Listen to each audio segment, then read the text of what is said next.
Hi, everyone. Welcome and thank you for joining us today for the first in-person meeting of the Board of Environmental Safety. Yes, thank you. So my name is Jessica Swan, and I'm a public participation specialist with the Department of Toxic Substances Control. I will be assisting and facilitating today's meeting. This meeting is being recorded, and so by continuing your participation, it is acknowledgement of being recorded. Today is May 19th, 2022 at 10:01, and I'm calling this meeting to order. Thank you, Jessica. My name is Jeannie Rizzo. I'm the chair of the Board of Environmental Safety. And Jessica, will you call the roll? I sure will. Jeannie Rizzo? Present. Sushma Bhatia? Here. Georgette Gomez? Present. Alexis Strauss-Hacker? Present. Lizette Ruiz? Present. 5 of 5 board members are present and a quorum is established. Slide 2, please. Thank you so much. So today's meeting is being broadcast in English and Spanish. Please select the webcast for the language that you would like to join. We also have English and Spanish call-in lines for remote participation. So if you would like to participate by phone, the numbers are available on your screen. For folks joining in person, we have an interpreter station in the back left corner of the room. And if you would prefer to hear this meeting in Spanish, please make your way to the interpreter station. I will now have one of my interpreters come on the English microphone to give these instructions in Spanish of how to get to the interpreter booth. Esta reunión se celebrará y se transmitirá en inglés y en español. Por favor, si tienen cualquier pregunta, pueden ir a consultar con los intérpretes que se encuentran en la parte izquierda de la sala, en la parte posterior. Muchas gracias.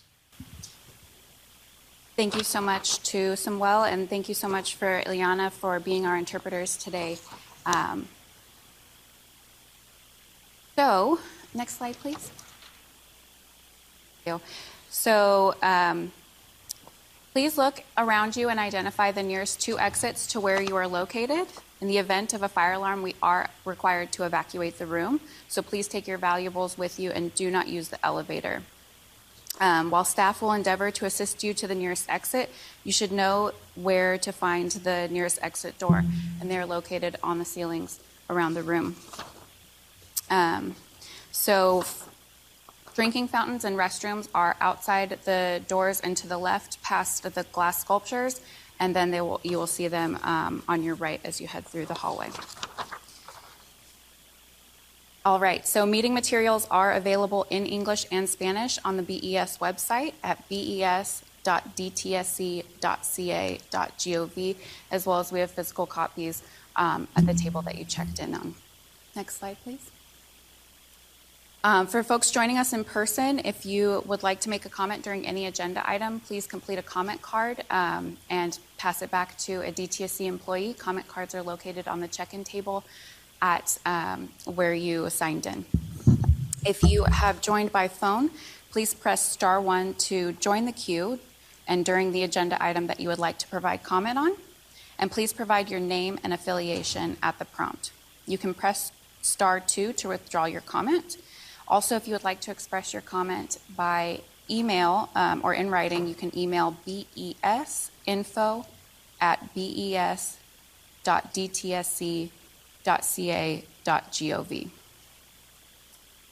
Comments will be limited to 2 minutes, but could change at the discretion of the board. Those joining in person will see a timer at the podium. For those joining by phone, we will let you know when there are 30 seconds remaining and when time expires. The time allotted will be doubled for participants expressing their comments in Spanish. So that concludes the logistics for this afternoon, for today's meeting. So we will now jump into agenda item 2, public comment for items not on the agenda. Okay, so I will check in with our call-in operator to see if there are any comments for this agenda item.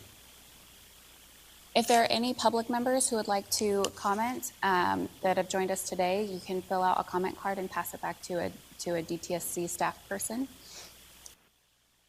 And Rebecca, this is the operator. You currently have an open line.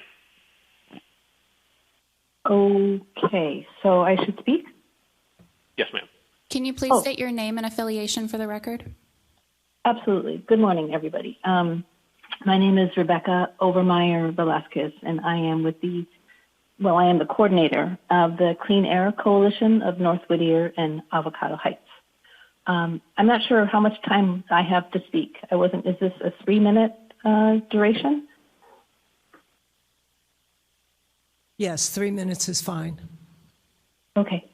So I'm here, first of all, this is the first time I've attended, this is virtually, but attended this new Board of Environmental Safety. And I want to welcome you to DTSC. I'm glad that you are all on the job and that you are working to provide oversight of an agency that has had a lot of problems over the years.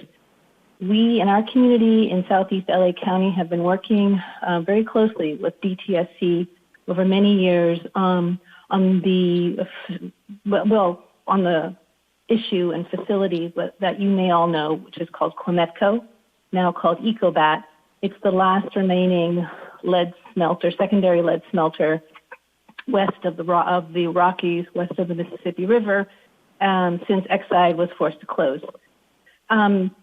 Commenco has a very, very shady past and current operating protocols that are consistently defying and blowing past all kinds of regulations. And in fact, DTSC, you should know this, on behalf the state AG on behalf of DTSC sued Commenco in 2018 for 29 violations of environmental laws and regulations. So, and that case is pending.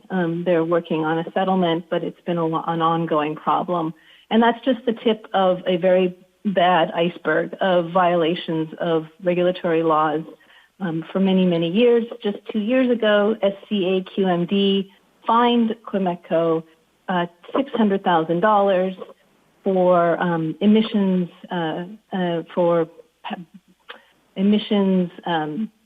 exceedances of arsenic and lead on several occasions. And this is after Commenco has put in supposedly state-of-the-art pollution control equipment. So I just want to put this on your radar as what the EPA calls a significant non-complier. Commenco is a significant non-complier. On a consistent basis, it violates RCRA law. And we are right now actually very concerned that SCAQMD is currently processing an application to increase, Commenco's application to increase its throughput by 25%. 30 seconds. And this is a facility, as I just said, is consistently violating current laws and consistently exceeding emission standards right now, as is current production. We are really concerned that this may be allowed to happen, and DTSC is still actually evaluating Commenco's permit renewal, which expired. It's operating on an expired permit, by the way. Rebecca, expired in 2015. Your time has expired. Thank you. Okay. Thank you for hearing us. We will continue to bring this issue to your attention. Thank you so much for your comment. Victor, do we have any other folks who are wishing to comment at this time? At this time, I show no other callers. Thank you so much. So we will move on to agenda item 3. Thank you so much. Good morning, and thank you for your comment, Rebecca. The more information we receive, the better we are able to do our job as the board. So good morning and welcome to the second Board of Environmental Safety meeting, and I want to thank the 200 or so of you who have joined on webcast and all of you here today.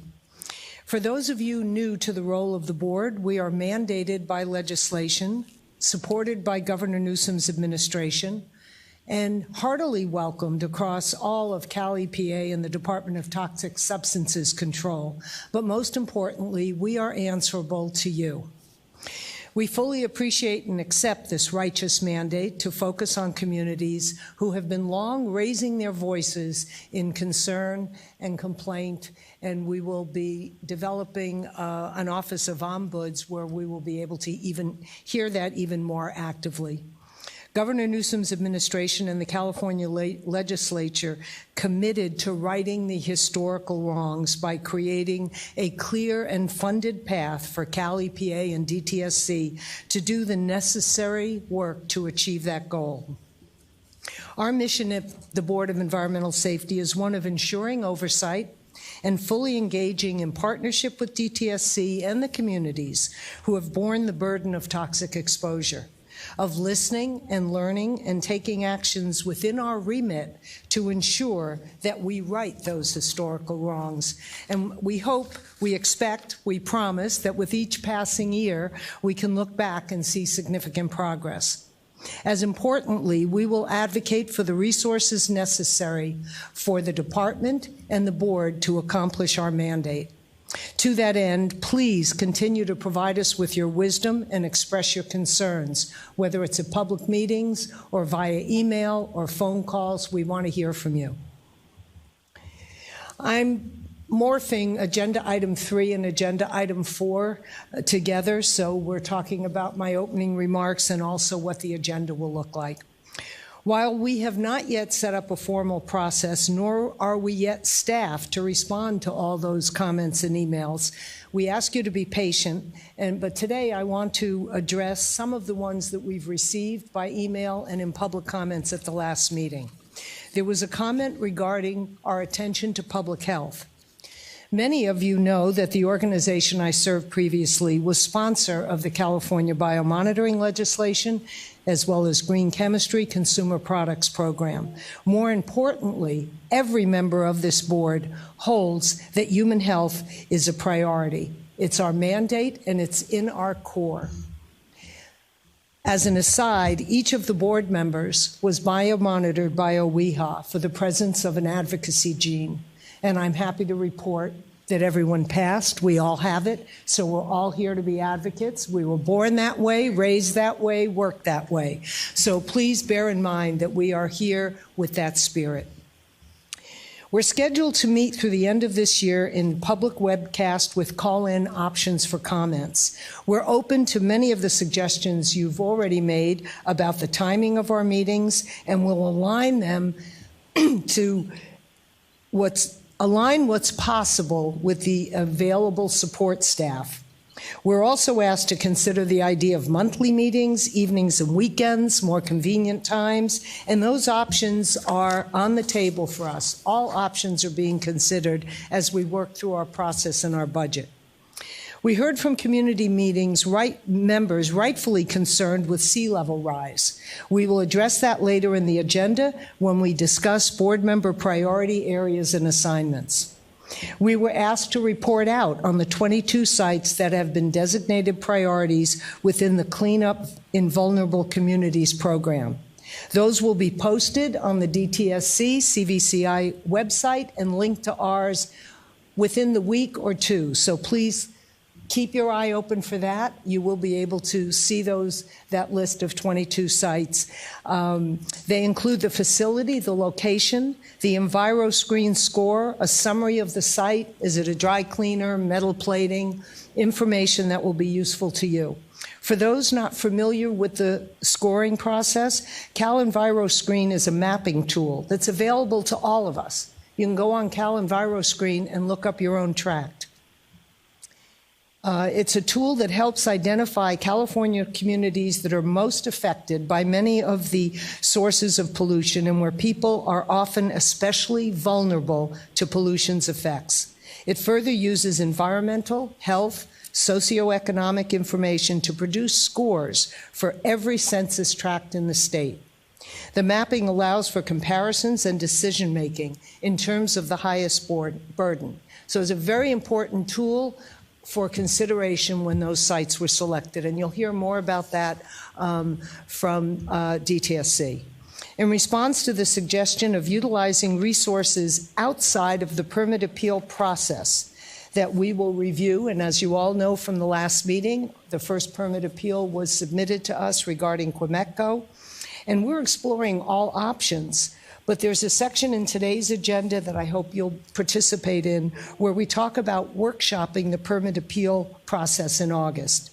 If there are specific suggestions for us to consider at that meeting, please elaborate on them, participate, come to the meeting, send us emails. We want to hear so that we can explore that. We will have Dtsc permitting staff with us at that meeting, and we will be openly workshopping a segment of that meeting to hear and discuss. In response to the comment about performance metrics and benchmarks, we fully intend to integrate the EJ advisory and performance metrics into that assessment. The board and staff will welcome more input as the process proceeds. Members Bhatia, Gomez, and Ruiz, with our new EO that you will meet in just a moment, will accept the responsibility of seeing to it that we incorporate EJ into any metrics assessment. Community tours. As you know, anytime more than 2 board members attend or participate in anything, it's called a meeting. It is a meeting, and subject to Bagley-Keene rules. So we're trying now to arrange at least 2 members, our EO, and possibly other staff to visit sites in the geographical area that meetings will take place in the future, meeting with NGOs and community members, and then reporting back out at a public meeting. You'll hear more about that when we discuss upcoming meeting in July. Other issues that have been raised include our ability to provide stipends to community groups. We have not yet explored that capacity or the budget for it or our remit to do that, but it is on our list of tasks to accomplish. We know there's great concern and community engagement in the Santa Susana Field Laboratory site remediation. You will hear about the recent achievements by Dtsc and Cal Epa from Dr. Meredith Williams regarding the recent announcement about remediation agreement that demonstrates the Cal Epa and Dtsc's commitment on taking on what for decades has been an intractable toxic trespass. Dr. Williams will provide more information about that process, and the board will be monitoring that every step of the way. We know that it's been an horrific journey from post-World War II federal government enthralled with nuclear energy and experimentation to unmitigated contamination and the repeated contentious delays made all the worse by fires, battles over jurisdiction and responsibility, to now we have a settlement, and we'll hear more about that, and I do believe that it holds great promise. As with all projects of this magnitude, the devil will be in the details, and the devil has been hovering over this site for a really long time. So I'm optimistic, and I know the board and staff will be tracking and following this closely with all of you. At the last full board meeting on March 30th, we acknowledged that we have just been formed as a full board at the end of February. Our early priorities would be to hire the staff positions allocated to us in the budget and to fully onboard ourselves, which for those of you who currently work in state government, you know that that is a mighty task. With the support of current DTSC staff, we're in the throes of that process. So we do ask for your continued patience as we prioritize our work going forward. Our agenda today will cover the steps that we have taken so far. As Jessica has explained and will repeat, there are several opportunities throughout today's meeting for comments. We want to hear from you, and we are bound by one guiding principle: to listen deeply and formulate our priorities and actions based on community concerns, best available science and technologies, resources available, and achievable timelines. And thus, your trust and involvement in generating meaningful solutions is critical to us. I draw your attention to the key issues we will address today. Materials are posted on the website for your review, and copies are available at the back of the room for all of those in attendance, as well as translated into Spanish for our Spanish-speaking participants. In addition to the standard review of minutes and actions from the last meeting and an update on our hiring process, we will cover amendments to the operational guidelines based on board and community input from the last meeting. We will review the statutory requirements summary document with clarifications provided by our attorney, Greg Lyle. Discussion of permit appeals timeline and a process for the board to establish rules by which we will conduct permit appeal reviews. Reports from each board member on their priority areas and some new assignments. Review of the meetings calendar and locations for the rest of 2022 so you can plan your vacations around our board meetings. The board met in person for a brief session on May 3rd. We accepted public comments, of which there was one welcoming us. That was delightful. Thank you for the welcome. We then, as was intended, went into a closed session for interviews with finalist candidates for the position of executive officers, with a quorum of 4 board members present: Rizzo, Bhatia, Hacker, and Ruiz. Our attorney, Greg Lyle, and HR admin, Aaron Robertson, were also present during the interviews. We're grateful for all those who applied, expressing deep interest in the work of the board, and we hope your interest will translate into future connections for all of us. A vote was taken, and it was unanimous to appoint Ms. Swathi Sharma to that position. The formal announcement was made just this past Monday, and Ms. Sharma's bio is up on our website. Swathi Sharma brings unique and exciting and exacting skills and experience to the position of executive officer. She is here on literally day 2 of her tenure, with 15 years experience, most recently as research and policy director at the California Nail Salon Collaborative, and previously manager of San Francisco's Commercial Toxics Reduction and Green Business Program. She has long focused on California's underrepresented communities. Her expertise in environmental health, toxicology, hazardous waste, public health, and environmental policies will serve us well. Our executive officer will both take leadership in key areas and be a source of support and guidance to me and the whole board, as well as overseeing the next wave of hires, leading our strategic planning process and working to ensure that our mandates, timelines are responsive to community concerns. I now have the distinct pleasure of introducing Swathi Sharma. Thank you, Madam Chair. Thank you. I am honored to be the executive chair of this extraordinary board. Madam Chair Rizzo has outlined what I have done over the past several years, and I wanted to take a few minutes to tell you why. I truly believe, regardless of what you look like, what language you speak, what age you are, every Californian deserves clean air to breathe, clean water to drink, and clean land to stand on. I've worked with communities and industries where workers have been unknowingly exposed to harmful chemicals, and I have personally seen the profound impact that this has had for generations, and it does not have to be this way. I will work to prioritize and protect our most vulnerable communities. I am committed to the goals that have set forth of transparency and accountability, and I look forward to working with this board, with the community, with Dtsc to ensure that all Californians have a safe and healthy community. As Madam Chair Rizzo expressed, we are working on the ombudsperson, which is a priority for me, as well as to build out the staff. That being said, we want to hear from you. I would like to also echo the question that Secretary Blumenfeld had stated at the inaugural meeting of how are we improving the lives of every Californian? And this is a guiding principle as I listen to all of you and with every decision that I make that I will use.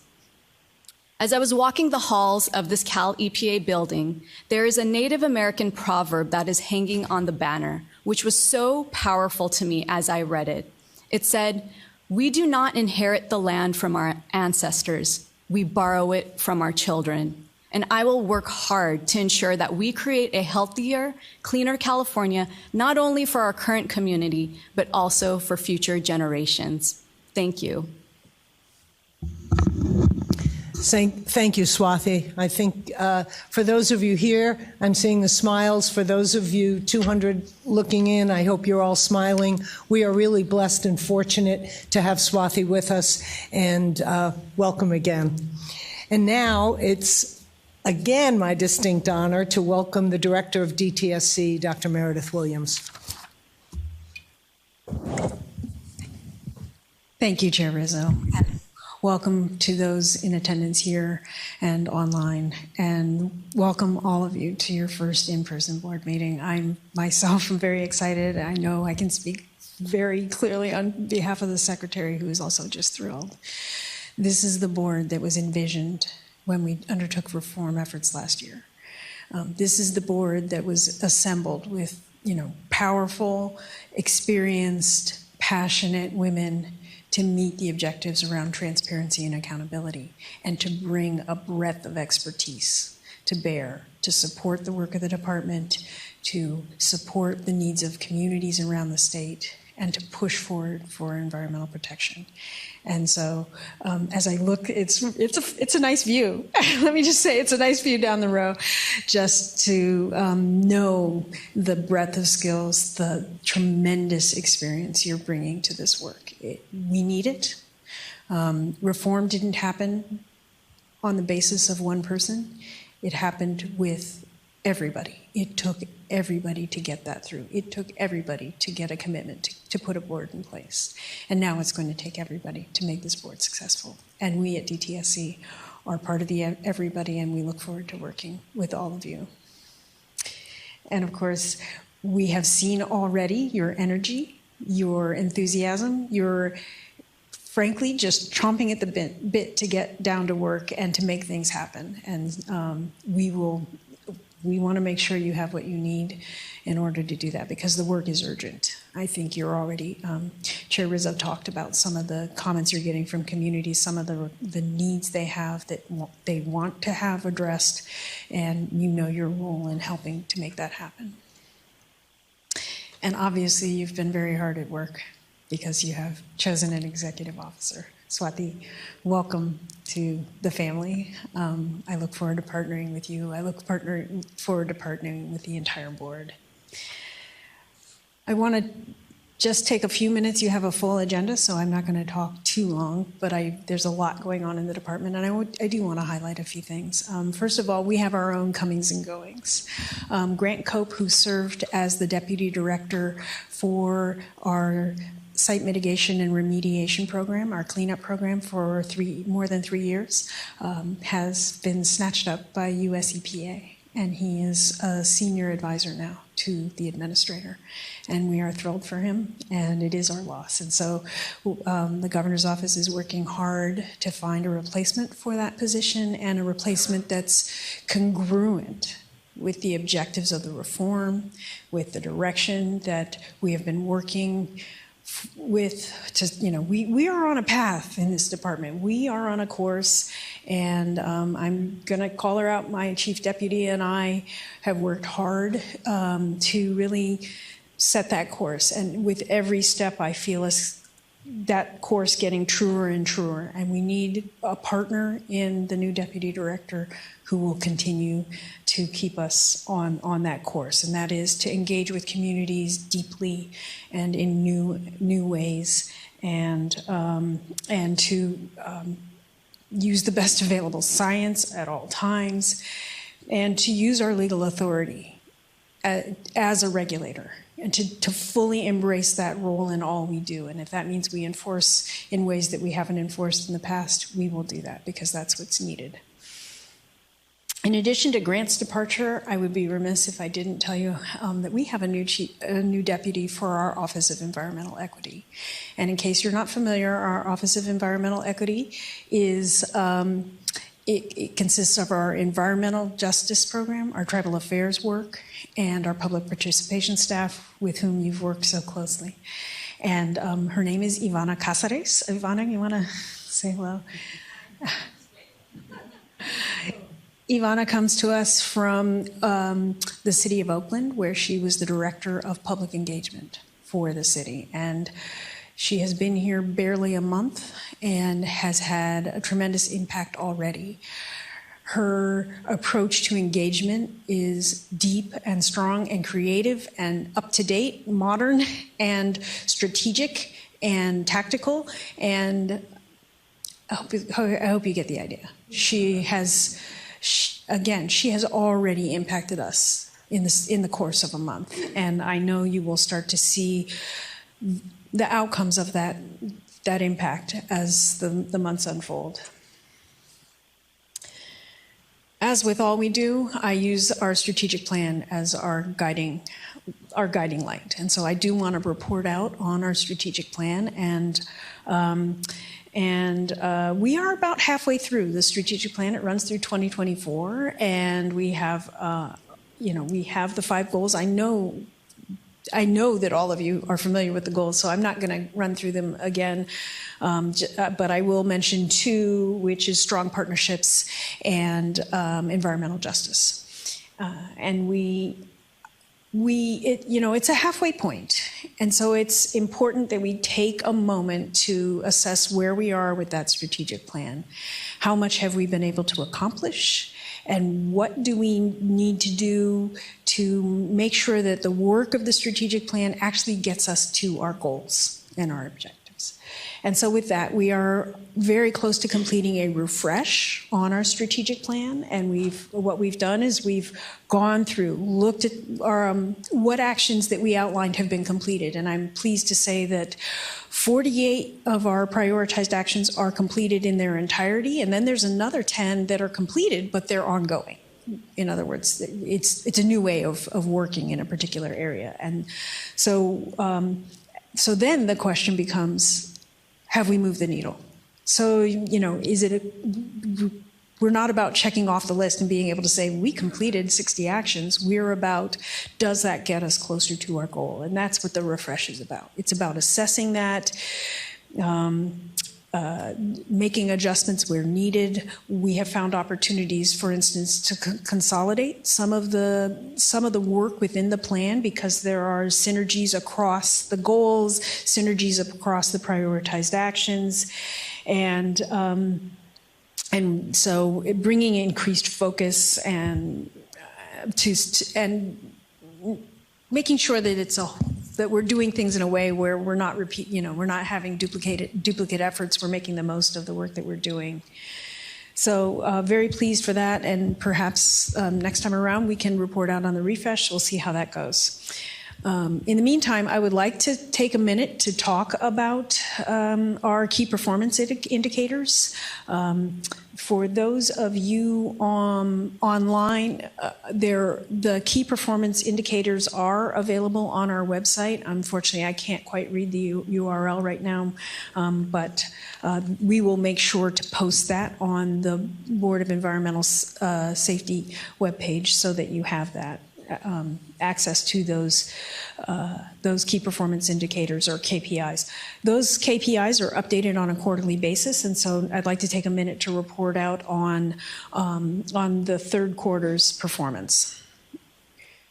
We have a number of indicators that are related to our permitting program. As you know, we've put on I'm looking at you, Rizgar. Just a number of enhancements to our permitting program to make it stronger, more robust permits, more protective permits, more timely permits. And some of that got reinforced with the reform. Some of the timelines changed for how we will do our permit processes. So I'm not going to go through all of these in great detail, but just to talk about the first row, the reminder letters, the permit holder meetings, and the technical reviews, all of those are intended to get ahead of the permit, to make sure that the reminder letter, the permittee understands what the expectations are well in advance of their permit. So at least a year ahead of time, we've sent a letter to them to begin an engagement about what their permit must do and what the process looks like. And then we want to meet with them and discuss what they see as required, and that has to be done within 3 months of the reminder letter. Based on the expiring permits on the horizon, we've had those meetings as expected. And then our goal is to be able to complete the 90% of the technical reviews within 13 months of what we call administratively complete application. And for this year, we expect to do 7 of those. We have completed 2 of the 7 technical reviews. And ultimately, all of this work must involve getting to a permit decision. And we have made permit decisions on 12 of the potential permit decisions that were forecast in this fiscal year. So I think that's, and then also then we start to look at other metrics, cost estimate reviews, again, part of the permit process. But I do want to talk about the inspection reports. We have a metric of, we're working to get 90% of our reports complete within the first, and you're good, within the 30 days of an inspection. And it's critical to do that because you have to have an inspection that captures things in real time, that supports getting a permittee back in compliance for any violations that we do identify. It supports us being able to issue a summary of violations, and in the case that we need enforcement, if you've done all that work in a timely fashion, we can move to the enforcement phase much more quickly. So we do have that 90% target. We're at 85% right now. So those are some of our permitting and enforcement metrics. I move on to some of our cleanup metrics, and really the first one that you'll see is about getting, once a remedy has been identified and a plan is in place for how the cleanup should proceed, this metric is about how long does it take to get that remedy in place. And we have a target of 60% of the remedy construction being done, complete within 3 years of the final remedy approval. And right now we're at 40 for this fiscal year. I'm sorry, we're at 40. I'm sorry, I'm looking at the wrong year. We have a goal of 80%, and we're at 40%, 47% right now. Acres cleared for reuse is 548 acres, and I'm going to come back to that in a minute. And then we start to move into just some of our funding issues. And so we receive a lot of federal funds. We want to make sure that we're spending that money and spending it wisely. And we are, the indicator shows that we are.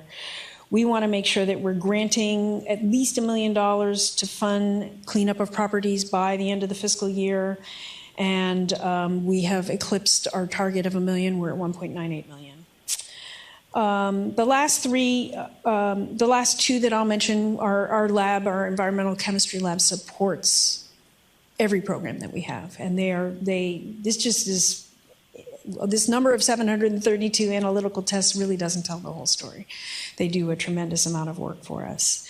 And lastly, I'll mention the Safer Consumer Products has listed initiated priority products rulemaking on 3 priority products this year, and with more to come. So that's where we are. So I want to take a minute just to talk about what we've learned. Francesca and I were lucky enough to attend a meeting that the Secretary and the Undersecretary hosted with Martin O'Malley, who's the former governor of the state of Maryland. And he talked to us about the journey that Maryland had in developing metrics. They developed metrics. They were the wrong metrics. They learned from them. They changed the metrics. The metrics became more meaningful. They became more tied to outcomes as opposed to outputs. And that is what we are working very, very hard to do. And in some areas, that's very hard. In Safer Consumer Products, we are never going to measure the success by how many products we have named. We want to name more products, but that's only part of the story. Similarly, Acres Cleaned doesn't tell the whole story. What community was that in? Was that in a community that desperately needed to clean a place that had the potential to expose them, and they were already under a number of other pollution burdens? That it doesn't tell the whole story. And so what you will see in the coming months will be an evolution of these metrics, an improvement of these metrics, and And I'll continue to share the hits and misses of how we're doing with you and any updates to them. But I do think this is very complimentary of the work that you're doing and provides transparency and accountability. You can ask us, why did you miss that metric? You can say, what are you doing about this? You're falling short. That's my expectation of you. That's my ask of you. And I don't think it's that much of an ask. I'm sure that you will do so. So I just wanted to spend a few minutes on our strategic plan. I just want to touch on two other things before I wrap up. First of all, our Cleanup in Vulnerable Communities initiative was our one-time funding of $500 million, and it has been a tremendous effort to stand that program up. It has a number of components. I'm not going to talk about them all today, but we're pleased with the progress. We received grants for a number of communities across the state who want to use funds to advance cleanups in their communities. And we are currently evaluating those grants and will be making awards in the coming months. As you mentioned, we published, and that's why I was kind of excited, the list of orphan sites that have been prioritized under CDCI is available on our website now, and we will make sure that that link is on your board site. And as we move forward, we'll talk about the discovery and enforcement efforts, we'll talk about the technical advisory groups, we'll talk about all the elements of CDCI, but I did want to touch on a couple of things there. And you mentioned our Boeing action that we took last week. So last week we came to an agreement with Boeing. We had been in mediation for 15 months. This was the result of disputes over Boeing's obligations to clean up soil and groundwater at the site. Just as a point of reference, for many years Boeing had asserted that they should only have to clean up to a recreator standard, which is to say, clean up enough so that somebody could walk their dog or hike there a few days a week, a long hike, granted, but, not somebody living there day in and day out. Through the mediation, we were able to come to agreement to Boeing that they will not litigate if we set a cleanup standard that would be residential with a garden. So that means somebody could live on the property 24/7, could grow produce in their backyard and could consume that produce and feel confident that the food is safe. So that was a fundamental objective for us for the mediation to take, as you said, this is a site that has had tremendous delays in the cleanup. It has stalled, it has been weighed down by litigation. And to have that litigation off the table can allow us, as we finish the environmental impact report this year, to get to decision documents and have the confidence that the cleanup will proceed. And it will proceed based on the best available science. It's a very protective standard. We're proud. We're just very, very proud of this agreement.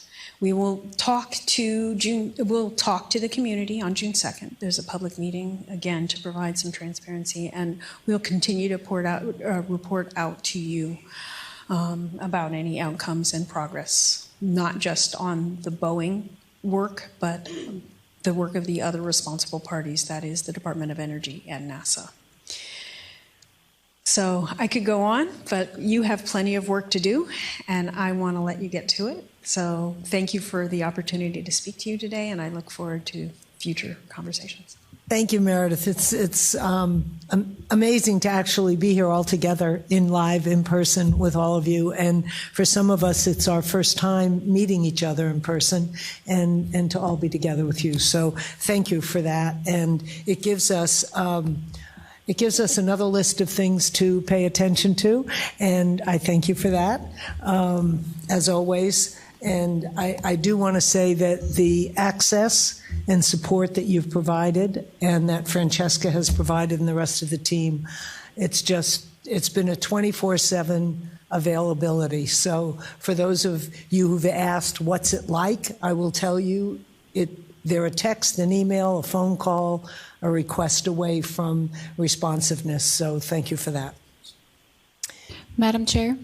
Yes. We had one of our participants that is joining by phone that tried to get in queue to provide public comment. I'm wondering if you would like to recognize that person. Absolutely. Thank you. Victor, whenever the caller is ready, if you could please allow them the opportunity to speak. Absolutely. Duncan McKee, your line is open. Thank you, Victor. This is Duncan McKee. I'm a resident of Avocado Heights. I've been involved, I'm second generation battling the Commenco facility, and we're hoping to get it on the radar. We're so thankful for this board. We're very hopeful and thankful, double thankful. And this is really a great opportunity, I think, to start thinking about relocating this facility and not only getting their mess cleaned up in our community so it's no longer poses a danger, but we need to think about them not continuing to pollute our community. And this facility needs to be decommissioned, and probably several new facilities be open to deal with the hazardous waste disposal from the lead acid batteries and the arsenic and the lead and the cadmium and the chromium and everything else that goes along with it. So with that being said, I know you're very busy and I don't want to take up too much of your time. We need to start thinking about what we're going to do with the Commenco facility, and Rizgar's very familiar with it. He's been working on it for a long time, and I'm hoping that something can really be done to put a stop to this and not even think about expanding their request for an increase in throughput by the South Coast Air Quality Management. They have not even met permit conditions from their 2005 permit that should have never been issued. It was issued only thinking that it could bring them into better compliance. And a lot of those conditions have still not been met to this day. And DTSC, we are hoping, will not grant the renewal of their permit that's been expired since 2015, and that something can be done to get this big polluter out of our community. Thank you so much for the opportunity to participate, and thank you for all the good work that you're doing. Thank you, Duncan. I think it's obvious from your comment how much work we have to do around this. We won't be commenting publicly on the, we'll be holding a hearing on the permit appeals review, which we talked about at the last meeting, and we'll be talking later in the agenda about how we plan on approaching that. But we have a lot of work to do to understand these facilities and understand DTSC's work with them and our role. So people like you who have the long history are really valuable to us. So keep all the comments coming. Thank you. Thank you so much for your hard work. Thank you. Now we're going to look at the minutes, the 14 pages of fabulous minutes from our last meeting, which the board, I'm sure, has been reading completely and is prepared to move to accept. It's up to the board to make a motion and for us to make any amendments or corrections in the minutes from the March 30th meeting. Do I have a motion from the board? I so move. Second? I second. Is there any discussion on the part of the board about the minutes? Jessica, will you call the roll, please? Yes, and just for the record, I would like to note that Alexis Strauss-Hacker provided the motion and Shrishma Bhatia seconded. For the roll call, Jeannie Rizzo? Approved. Shrishma Bhatia? Approved. Georgette Gomez? Approve. Alexis Strauss-Hacker? Approve. Lizette Ruiz? Approve. The motion passes unanimously. Thank you. The next agenda item is an easier read for all of you. They're basically the key takeaways from that meeting, and Alexis Strauss-Hacker will review those for discussion. These are the things that we pulled from the last meeting that were the key issues that we needed to address going forward, and I think you all have a copy of that issue memorandum as well. Thank you, Madam Chair. Whoops. And good morning, everyone. Thank you. I'm just going through our takeaways. I will summarize the several items that were our key takeaways from our March 30th meeting. We discussed one of our statutory mandates, the hazardous waste permit appeal process. As you know, the board will be undertaking not only a discussion in today's meeting, but the mandate to develop permit appeal procedures so that we can carry out our mandate. We are going to be spending a lot more time and welcoming community input, and when we get to that item on the agenda, you'll hear a little bit more. There are a number of items on the record for you to look at. At our last meeting, we took the operational guidelines and adopted them. And today on the agenda, we will propose some language to amend those. And as meetings go forward and as we learn from our regular BES board meetings, we may choose to amend those in the future based on our experience and on input from the public. We have taken upon ourselves as board members to have a particular sideline, perhaps, in liaising with other Cal EPA boards, departments, and offices, as well as the Department of Defense. We're going to discuss and affirm that again in today's agenda and continue to adjust that as need be. But we want to fulfill our mandate of looking at ways that we can cooperate across the key departments to make us effective and to help our teammates in state and federal government be effective by knowing what we are doing as well. Next, our chair had articulated our board priorities for the next 4 to 6 months, and we have made great strides down that list in hiring our executive officer, whom you've met today, and then we will be turning through her to her hiring of the other members of her staff. We have many other things we want to do in our first few months, including youth outreach, hearing community concerns directly, being able to engage effectively with those who are interested in our work and want us to understand circumstances on the ground in their communities, and then the larger goals that Dr. Williams had articulated with regard to our strategic direction, updating fee structure, and other things like that that will follow. We chose at the suggestion of a board member to align how we go about discussing a particular item, which is to hear the public input on an item before we have board discussion. So that way the board can take into account any comments received before we have our board discussion, and then as relevant, a motion. And then lastly, we talked about things that we wanted to put on our agenda today, which you can see. And with that, Madam Chair, there may be discussion among board members. Is there any discussion about the takeaway actions from the last meeting? Okay. Next is we presented operational guidelines and we made some amendments to them last time. We also heard some community input about our operational guidelines, bearing in mind that they are derived in part from our statutory requirements, but expanded to reflect the values and the model that we want to work, the way we want to work. So those operational guidelines were adopted with a couple of amendments, and we have added a few more to that, which Alexis will now go through.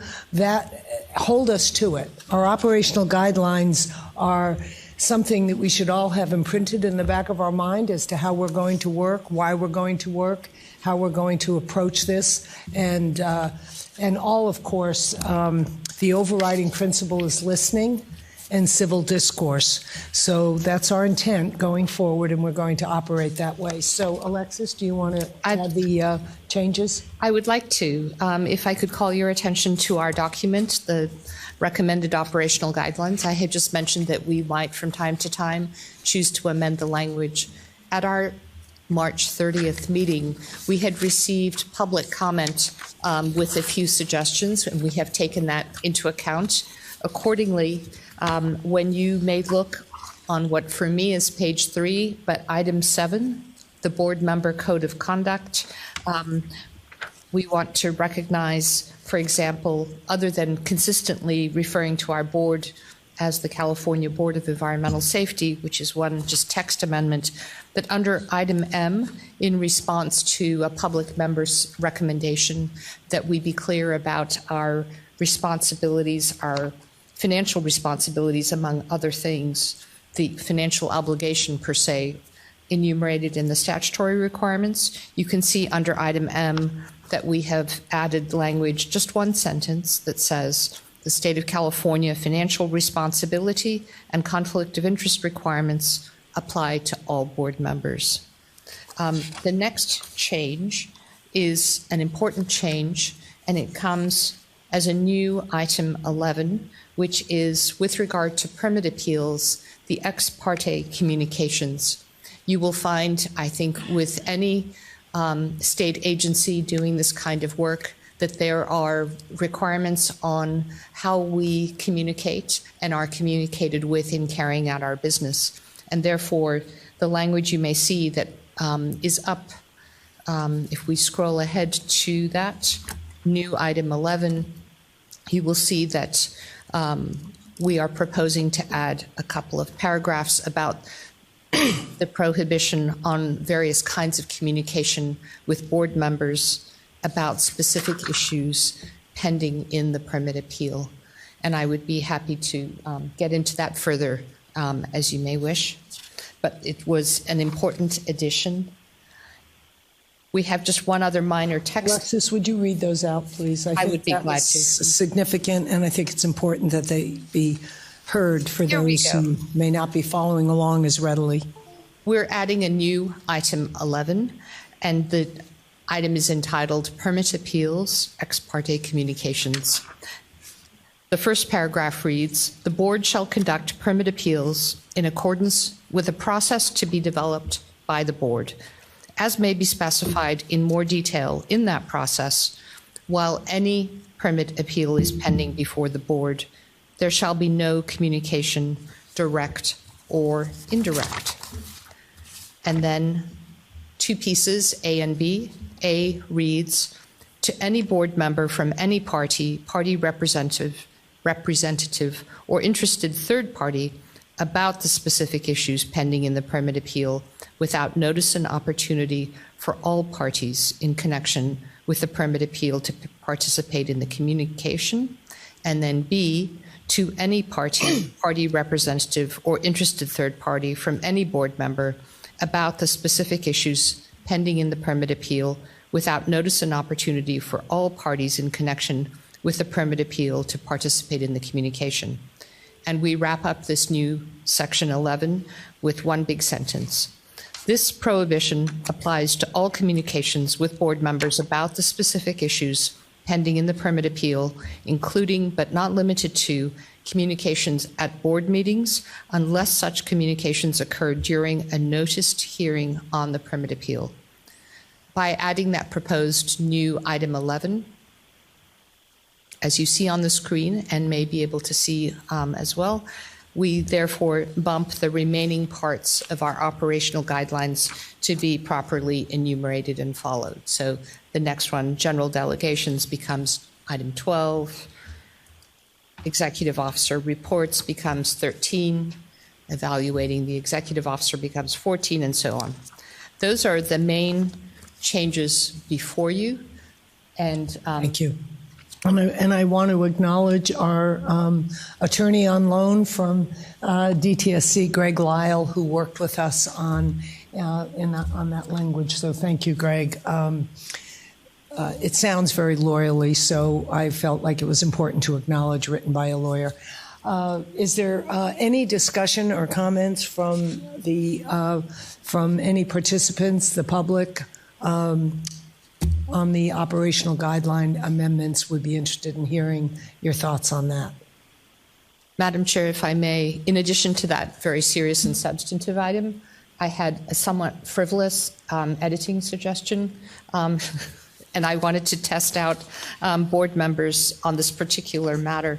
In general, there's a tendency, I suppose, if you look at the pre-existing and remaining item 10, communication with stakeholders. I feel like the term stakeholders has run its course, and now in the new century, we could just switch out wherever the term stakeholders appears and just talk about communication with the public or with individuals or groups.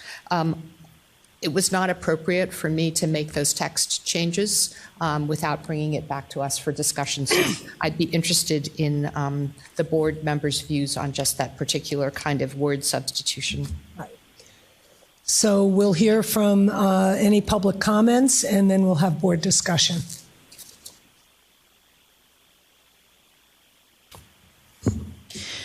So we have not received any public comment cards from anyone in person, but if you are in person joining us right now and would like to make a comment on this item, please raise your hand and we'll get you a microphone. And then for our call-in lines right now, we do not have any hands raised on our call-in lines. So y'all like it, right? I mean, that's what I'm hearing. Okay, let's hear how the rest of the board feels about it, about the changes. First, I guess I need a motion to adopt the changes, and that's what you're recommending, correct? Yes, can I do that? Yes, please do. Madam Chair, I move that we adopt the new Section 11 ex parte communications language, and that we replace the term, that we delete the term stakeholder in item 10 and replace it with the public. Okay, so do I have a second for that motion? Georgette? Gomez, second. Yeah. Any discussion? Concerns? Okay, Jessica, will you call the roll, please? Thank you. Jeannie Rizzo? Yes. Shushma Bhatia? Yes. Georgette Gomez? Yes. Alexis Strauss-Hacker? Yes. Lizette Ruiz? Yes. We have 5 ayes and no nays. The motion passes unanimously. Great, thank you, everybody. Now, the statutory requirements summary document, which you've all read back and forth. Obviously, SB 158 is a massive document. From that, we requested a legal review, which was provided by Greg Lyle and members of the Dtsc staff, and we went through it to pull out the key statutory requirements as a summary document, as a constant reminder of our mandates. That said, we know that there is more within the legislation that will be called to our attention every time we make an effort or take a step. There will be an attorney telling us how that fits in with SB 158. But I've asked Greg to walk through the key elements in the statutory requirements, some of which are reflected in the operational guidelines. Those things that relate to how we operate were pulled and included in that document. This one is really all and only what's in SB 158. So, Greg, do you want to walk us through it? The goal here is to hear if you think there's any key thing from the public that's missing from the summary document that you want to call our attention to, and for the board to affirm their understanding that this is our remit, this is our mandate. So we want to just state that really clearly by taking a vote of affirmation. Thank you. Excellent. Thank you, Madam Chair. I want to talk a little bit about the document itself, and the Chair has explained that this is a summary document, and it doesn't necessarily contain an exact recitation of the statutory requirements. It was our attempt to provide a document that's readable and approachable and provides the board an opportunity to understand its roles and responsibilities. Having said that, it's one of the features of this document is that each of the sections has a citation to the actual statute that covers the particular section we're talking about. So, for example, in section number 1, role of the Board of Environmental Safety, there is a citation to HSC 25125 parens D. That stands for Health and Safety Code, section 25125 parens D. All of these citations in here go to the Health and Safety Code unless they say they don't. So, for instance, this one says HSC. If you look down at number 2, it just says 25125. That also applies to the Health and Safety Code. There are a few references to matters in the government code, but those are clearly referenced in here. So, if you have a question regarding some of the content in here, I would always encourage you to go to the statute itself. And this is an easy way to find that. I'm not planning on reading through the entire list. I just kind of wanted to hit on some of the high points. So those are my high points, by the way, and if the board wants to talk about other matters, that's fine. I discovered that I've been afforded a half an hour, so we could spend some quality time together. Yeah. Let's draw your attention to section number 2. It talks about the conduct of board meetings. We've had a couple board meetings already, so this isn't a surprise to anybody. We are required as a board to convene 6 meetings per year, no fewer than 6 public meetings in the year 2022, 3 of which are outside of Sacramento. I believe the next one is going to be held in Cypress. For the purposes of conducting a meeting, the board has to conduct its meeting at public board meetings. Those meetings have to be consistent with the Bagley-Keene Act. For the purpose of conducting meetings, there needs to be a quorum, and for the purpose of this board, a quorum consists of 3 members. Now, we've already had a roll call today, and we have all 5 members, so that's always a positive thing. Business is conducted by a vote of a majority of the members present when there's a quorum present. So if there's only 3 members present, a majority would be 2. If there's 4 or 5 members present, a majority would be 3.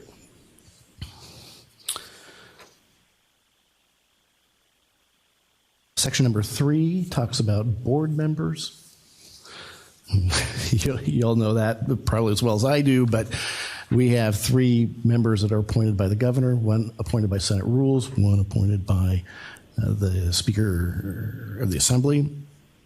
Board members are appointed for terms of 4 years. However, we have a staggered appointment. So 2 of the members, 1 of the governor's appointees and 1 of the speaker's appointees are initially given a 2-year term, and then after that it'll be 4 years. So every 2 years there'll be either 2 or 4 new members on the board. 2 or 3 new members on the board.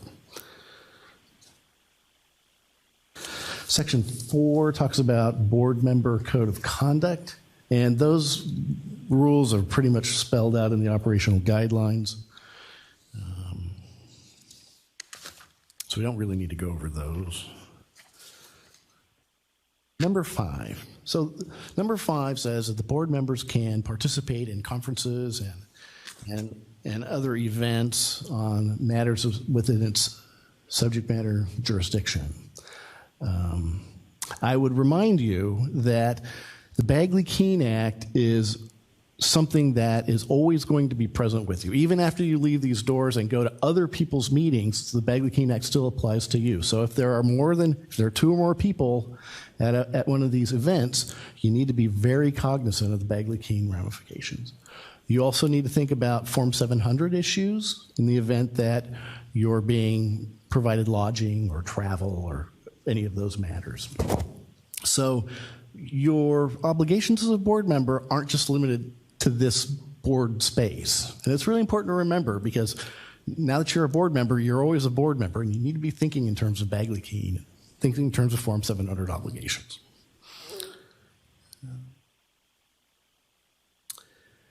One of the more interesting aspects of your statute is the creation of the Office of the Ombudsperson.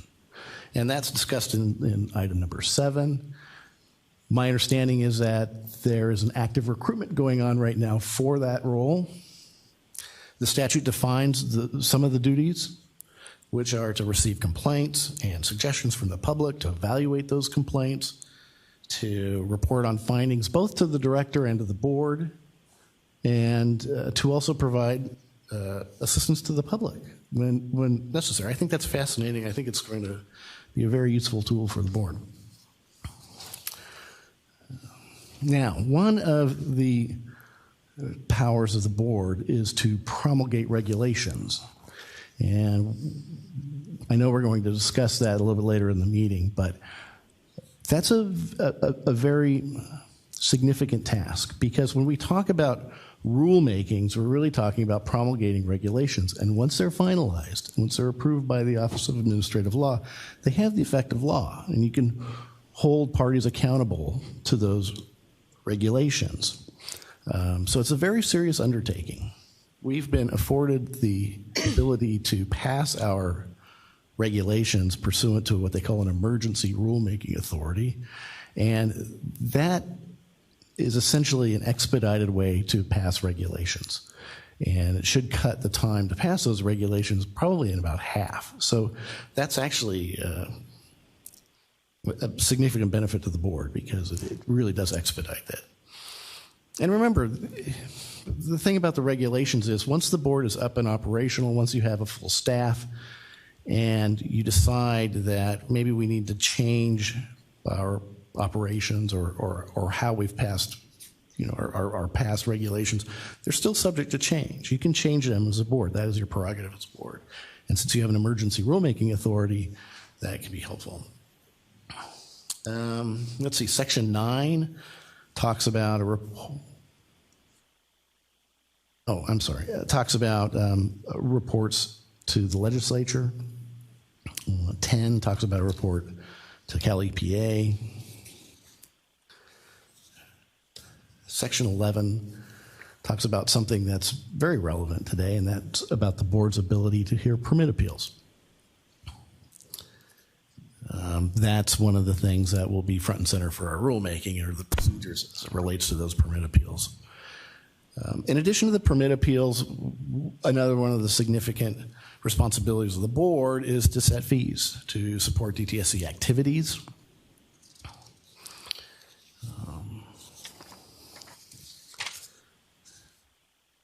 Number 13 talks about the board's analysis of DTSC programs, and that will be an interesting procedure to see how the board comes out on that.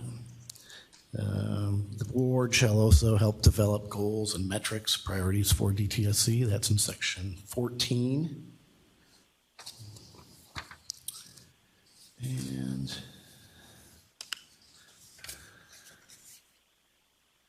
And number 16, I wanted to touch on because, I think it may be the most important provision because it deals, of course, with attorneys, and maybe one of them is one. The board has an attorney that is scheduled to have an attorney. It's my understanding that recruitment is also underway. But in the event that there is some litigation, some civil litigation in which the board is a party, it's required to utilize the services of the Attorney General's office, in which case the board's attorney will coordinate and work with the Attorney General's office for that litigation. And that is kind of my quick summary. Is there any questions? Is there any, be interested in any public comment on this? If anyone has anything, those of you who've studied SB 158 forwards and backwards, is there any significant omission in our summary or any point that you want to emphasize or respond to? We have Ingrid Bromstone. If you would like to come to the mic right here. Okay. Hi, my name is Ingrid Brost. I'm Assistant Director at the Center on Race, Poverty, and the Environment. Get a little bit closer to the microphone. All right. And I was pretty involved in the language of 158. So a couple of things that I wanted to point out in terms of just things to highlight that I think are really important in terms of meeting the goals of the board. And so one thing I wanted to call out is the performance standards or the performance metrics. It's kind of hidden in there. It is in there. But this is going to be a really important tool. And one thing I wanted to point out, because it's language we actually went back and forth on quite a bit, is what is the role of the public, what is the role of the board, and what is the role of DTSC. And so where the language actually landed was not that the performance metrics were to be developed by the DTSC, which was the original language, but really DTSC is going to be a consultant in the process, but ultimately that responsibility for the adoption and the selection of these performance metrics is up to the board. That was a really important distinction for us, and it was meant to be part of a public process. So we really see this as a big accountability tool, and also as a way to really reflect the community needs that have long been neglected in really figuring out what does it mean for DTSC to be a success from the community perspective. And so having that public process is going to be very important.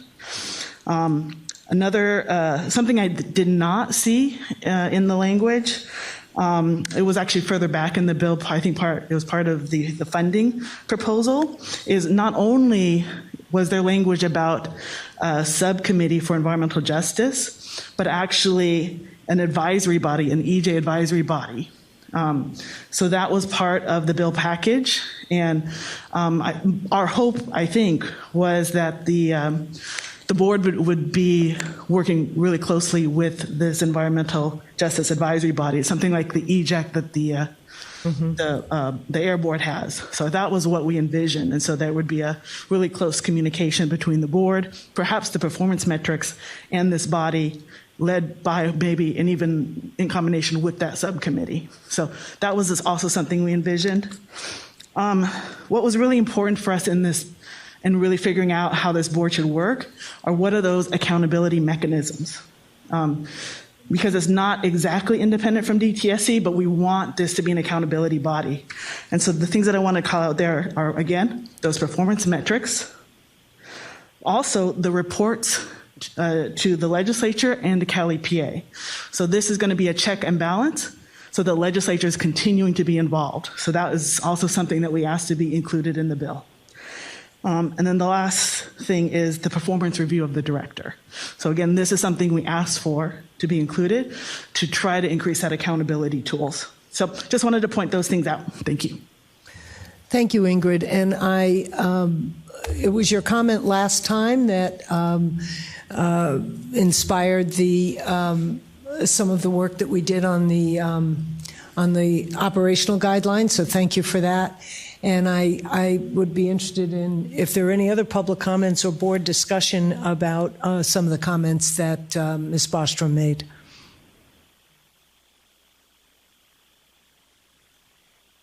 We have no callers queued up who would like to comment. If there's anyone in the audience who would like to comment, please raise your hand at this time and we'll get you a microphone. Chuck White, if you would come to the microphone and state your name and affiliation for the record. Thank you very much, Chuck White. I'm a senior advisor at the law firm of Manette, Phelps & Phillips here in Sacramento. I don't have any comment on what Ingrid said. I don't disagree with anything she said. The only thing I really wanted to discuss briefly is the rulemaking, section number 8 in this, which gives you authority to adopt emergency regulations. The only other similar kind of thing I've really been actively involved in is when the State Water Resources Control Board adopts their fee mechanisms every year, and it's usually adopted by the full board in, say, the December, January timeframe for the upcoming fiscal year. But prior to that, there is an extensive series of meetings with stakeholders, if you will, or members of the public to discuss things. And typically, well, for the last 10 years, nothing has gone before the board that had not been fully discussed during the advisory group. There might have been disagreements among the advisory group or public members with the advisory committee, but at least those are fully vetted before it goes to the full board. And then, of course, when it goes to the full board, there's opportunity to discuss that as well. So I would just consider, even though you could adopt emergency regulations without seeing the light of day, I would strongly urge you to not do so. I understand you're under the gun and you want to move quickly, and we certainly would support that, but just make sure you move with full openness and disclosure. Thank you. Thank you. And later on in the agenda, Mr. White, is the discussion of how we intend to proceed on the rulemaking for permit appeals, which includes a very open workshop meeting in August. So we'll get to that as we move on, but thank you for that. That's our full intent. We're not going to go sit in a cafe somewhere and write up the rules. We're definitely want to hear from public on that. So I want to thank both of the comments. I don't think any of them required any change. Ingrid, am I correct? You're emphasizing and elaborating, correct? Yeah.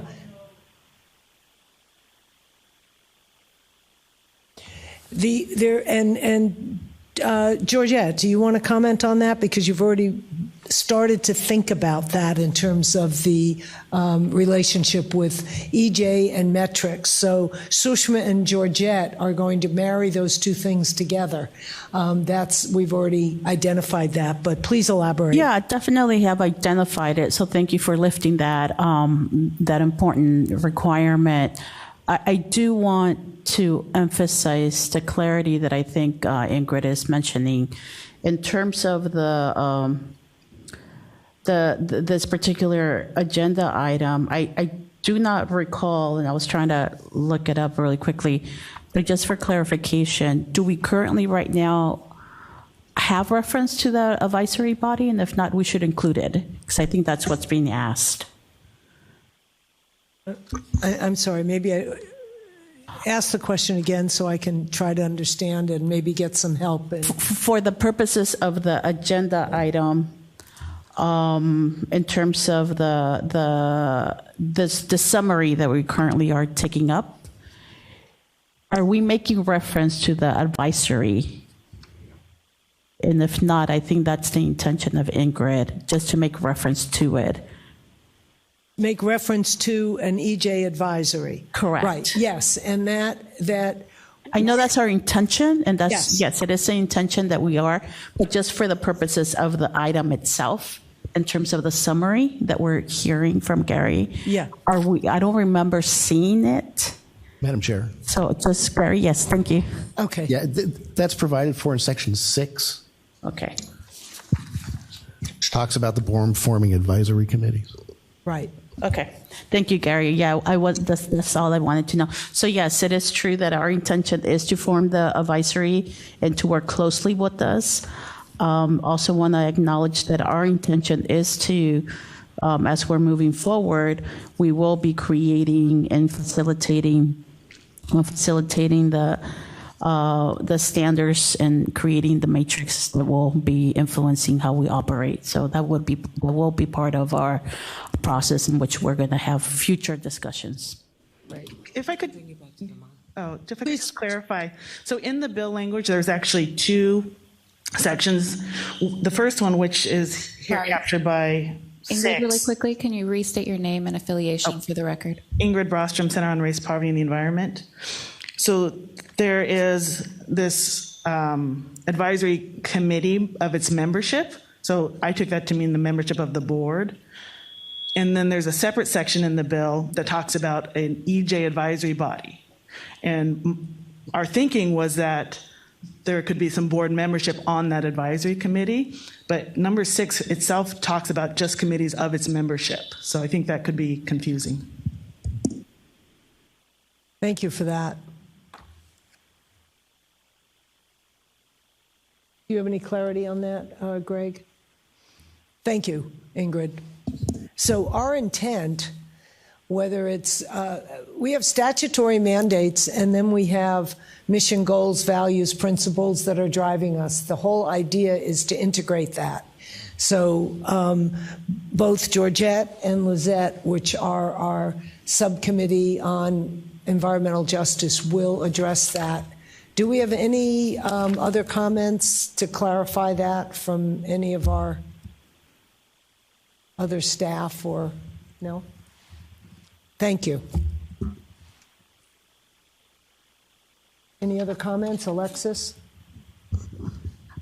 I wanted to address the accountability of the board with regard to needing to prepare the report to the legislature, needing to prepare the other documents that Ms. Bostrom had referenced, because those are certainly on our radar as we develop more of a record this year.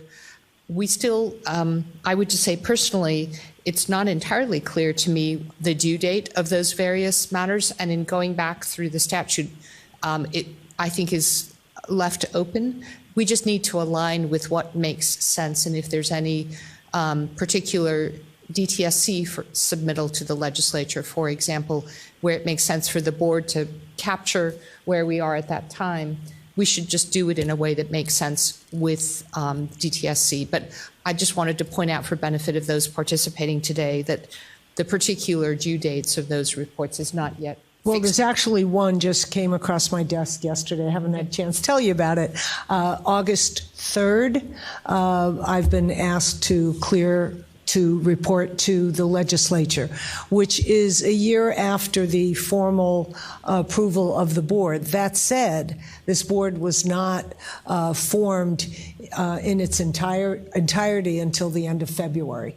So we'll be reporting in August for work that is significantly fewer months than they anticipated in passing the legislation in August. So we have some work to do, and I think it'll be understandable to them that we won't have a full year's work. But August 3rd, if you're hanging out and you want to come to the legislature, you can see what we pulled together for that. But I just literally got requested to hold that date, so thank you. Can I have a motion on the part of the board to affirm our acceptance and understanding of these statutory requirements? So I move. Lizette Ruiz. Lizette moves. Do I have a second? Alexis Strauss. Alexis seconds. Any further discussion on the part of the board? Will you call the roll, Jessica, please? Thank you, Madam Chair. Jeannie Rizzo? Yes. Shrishma Bhatia? Yes. Georgette Gomez? Yes. Alexis Strauss-Hacker? Yes. Lizette Ruiz? Yes. 5 of 5 in affirmation. The motion passes. Thank you. And it's still only 11:30. You're not hungry yet, right? Okay, good. But Francesca Negri, DTSC Deputy Director, and I will say, Francesca, as you know from the last meeting, has operated as our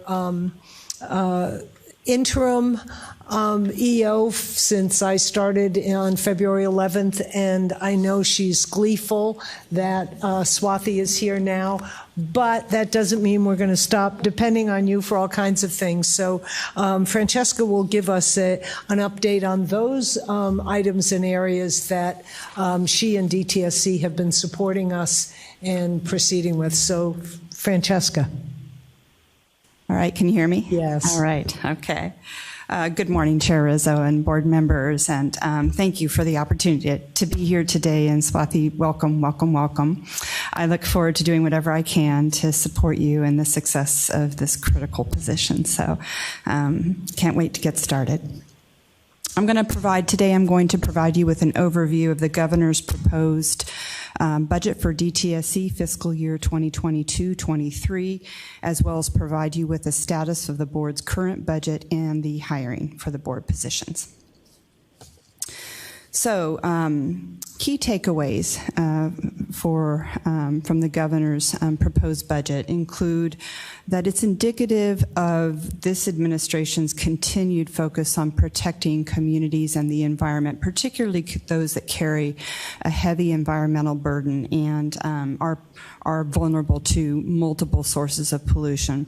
And the second key takeaway is that it builds on the reform efforts of the administration, the legislature, and members of the public last year to enact key governance and fiscal reforms that improve DTSC's transparency, accountability, and fiscal stability. So the governor's 2022-23 budget for DTSC proposes a total of $586 million for all funds and 1,405 authorized positions. It includes 25 requests for resources. We call those budget change proposals, or BCPs. That's the acronym, and I'll discuss a few of those in just a moment.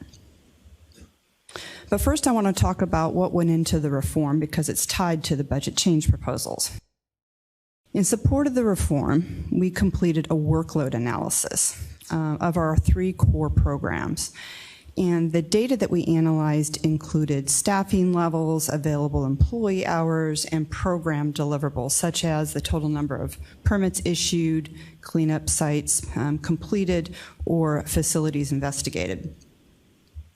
The analysis also identified areas where we had made significant improvements in business processes using tried and true methods like Lean Six Sigma and Kaizen approaches so that we could demonstrate we were maximizing the use of our current resources. And ultimately, it was determined out of the analysis that there was a significant misalignment between DTSC's responsibilities and our resources. In other words, we just lacked resources to fully deliver our mission. I want to say something about this workload analysis. It wasn't a comprehensive identification of all areas in which DTSC is underfunded, but through conversations with members of the public and the administration and the legislature, we identified key programmatic areas where that lack of funding was significantly impairing or impeding DTSC's ability to deliver its mission. So the reform effort included this workload analysis. It also included, the fiscal reform included restructuring DTSC's fees to more equitably distribute the cost of managing hazardous waste in the state of California, as well as to adhere to the polluter pays principle.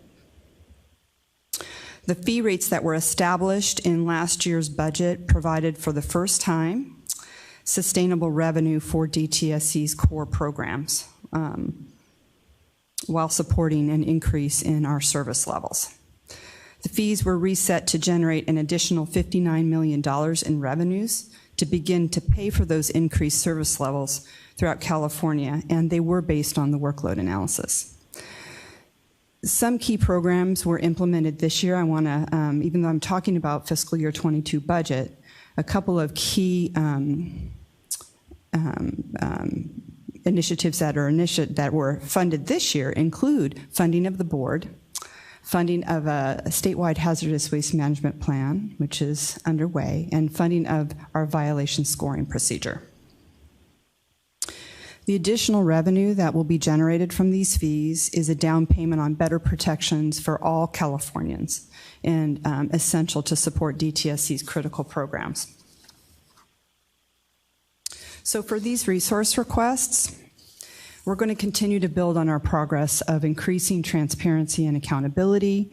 As Meredith indicated, we are expanding on our performance metrics related to our strategic plan, developing dashboards and metrics related that will track our progress on these initiatives, and we're very much looking forward to sharing those with you. So now I'm going to primarily focus on the BCPs that are in the governor's budget but tied to the reform efforts, tied to the $59 million that I just referenced. I'll also discuss a few that were introduced in the spring and May revised process. So in total, the governor's budget includes 12 BCPs related to reform. First, we've proposed $12.9 million and 73 positions in our Site Mitigation and Restoration, or cleanup program, to support the Cleanup in Vulnerable Communities initiative. These positions are necessary to ensure that we have the resources to implement the programs that are supported by the one-time $500 million in funding, and to deliver on critical investments to cleanup of contaminated properties in vulnerable communities. It includes oversight of 21 of contracts to clean up the 21 orphan sites that we previously discussed and referenced that were identified to have a high potential to release harmful chemicals, and to administer over 1,200 equitable community revitalization grants to incentivize cleanup and investment in disadvantaged communities, and to oversee investigation, discovery, and/or cleanup of contamination caused by hundreds of dry cleaners in vulnerable communities throughout the state of California.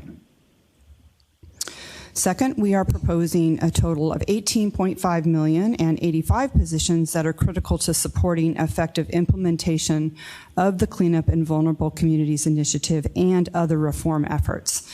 And this includes providing additional resources for critical programs such as our legal office, which is essential to supporting all of our regulatory and cleanup efforts, including recovery of funds from responsible parties, supporting other functions like our environmental chemistry lab, which plays an integral role in enforcement activities, as well as information technology, human resources, fiscal systems, among others. All of these support programs are crucial to ensuring that we can deliver these core program services. And third, we have proposed $7.2 million and 37 positions to fully implement the Safer Consumer Products Program. When this program was implemented, it was implemented through a redirection of resources from our pollution prevention program and only partially funded. So with this proposal, this will allow us to implement all 4 phases of the regulatory process and increase the number of products that can go through the evaluative process and bring safer alternatives to California consumers.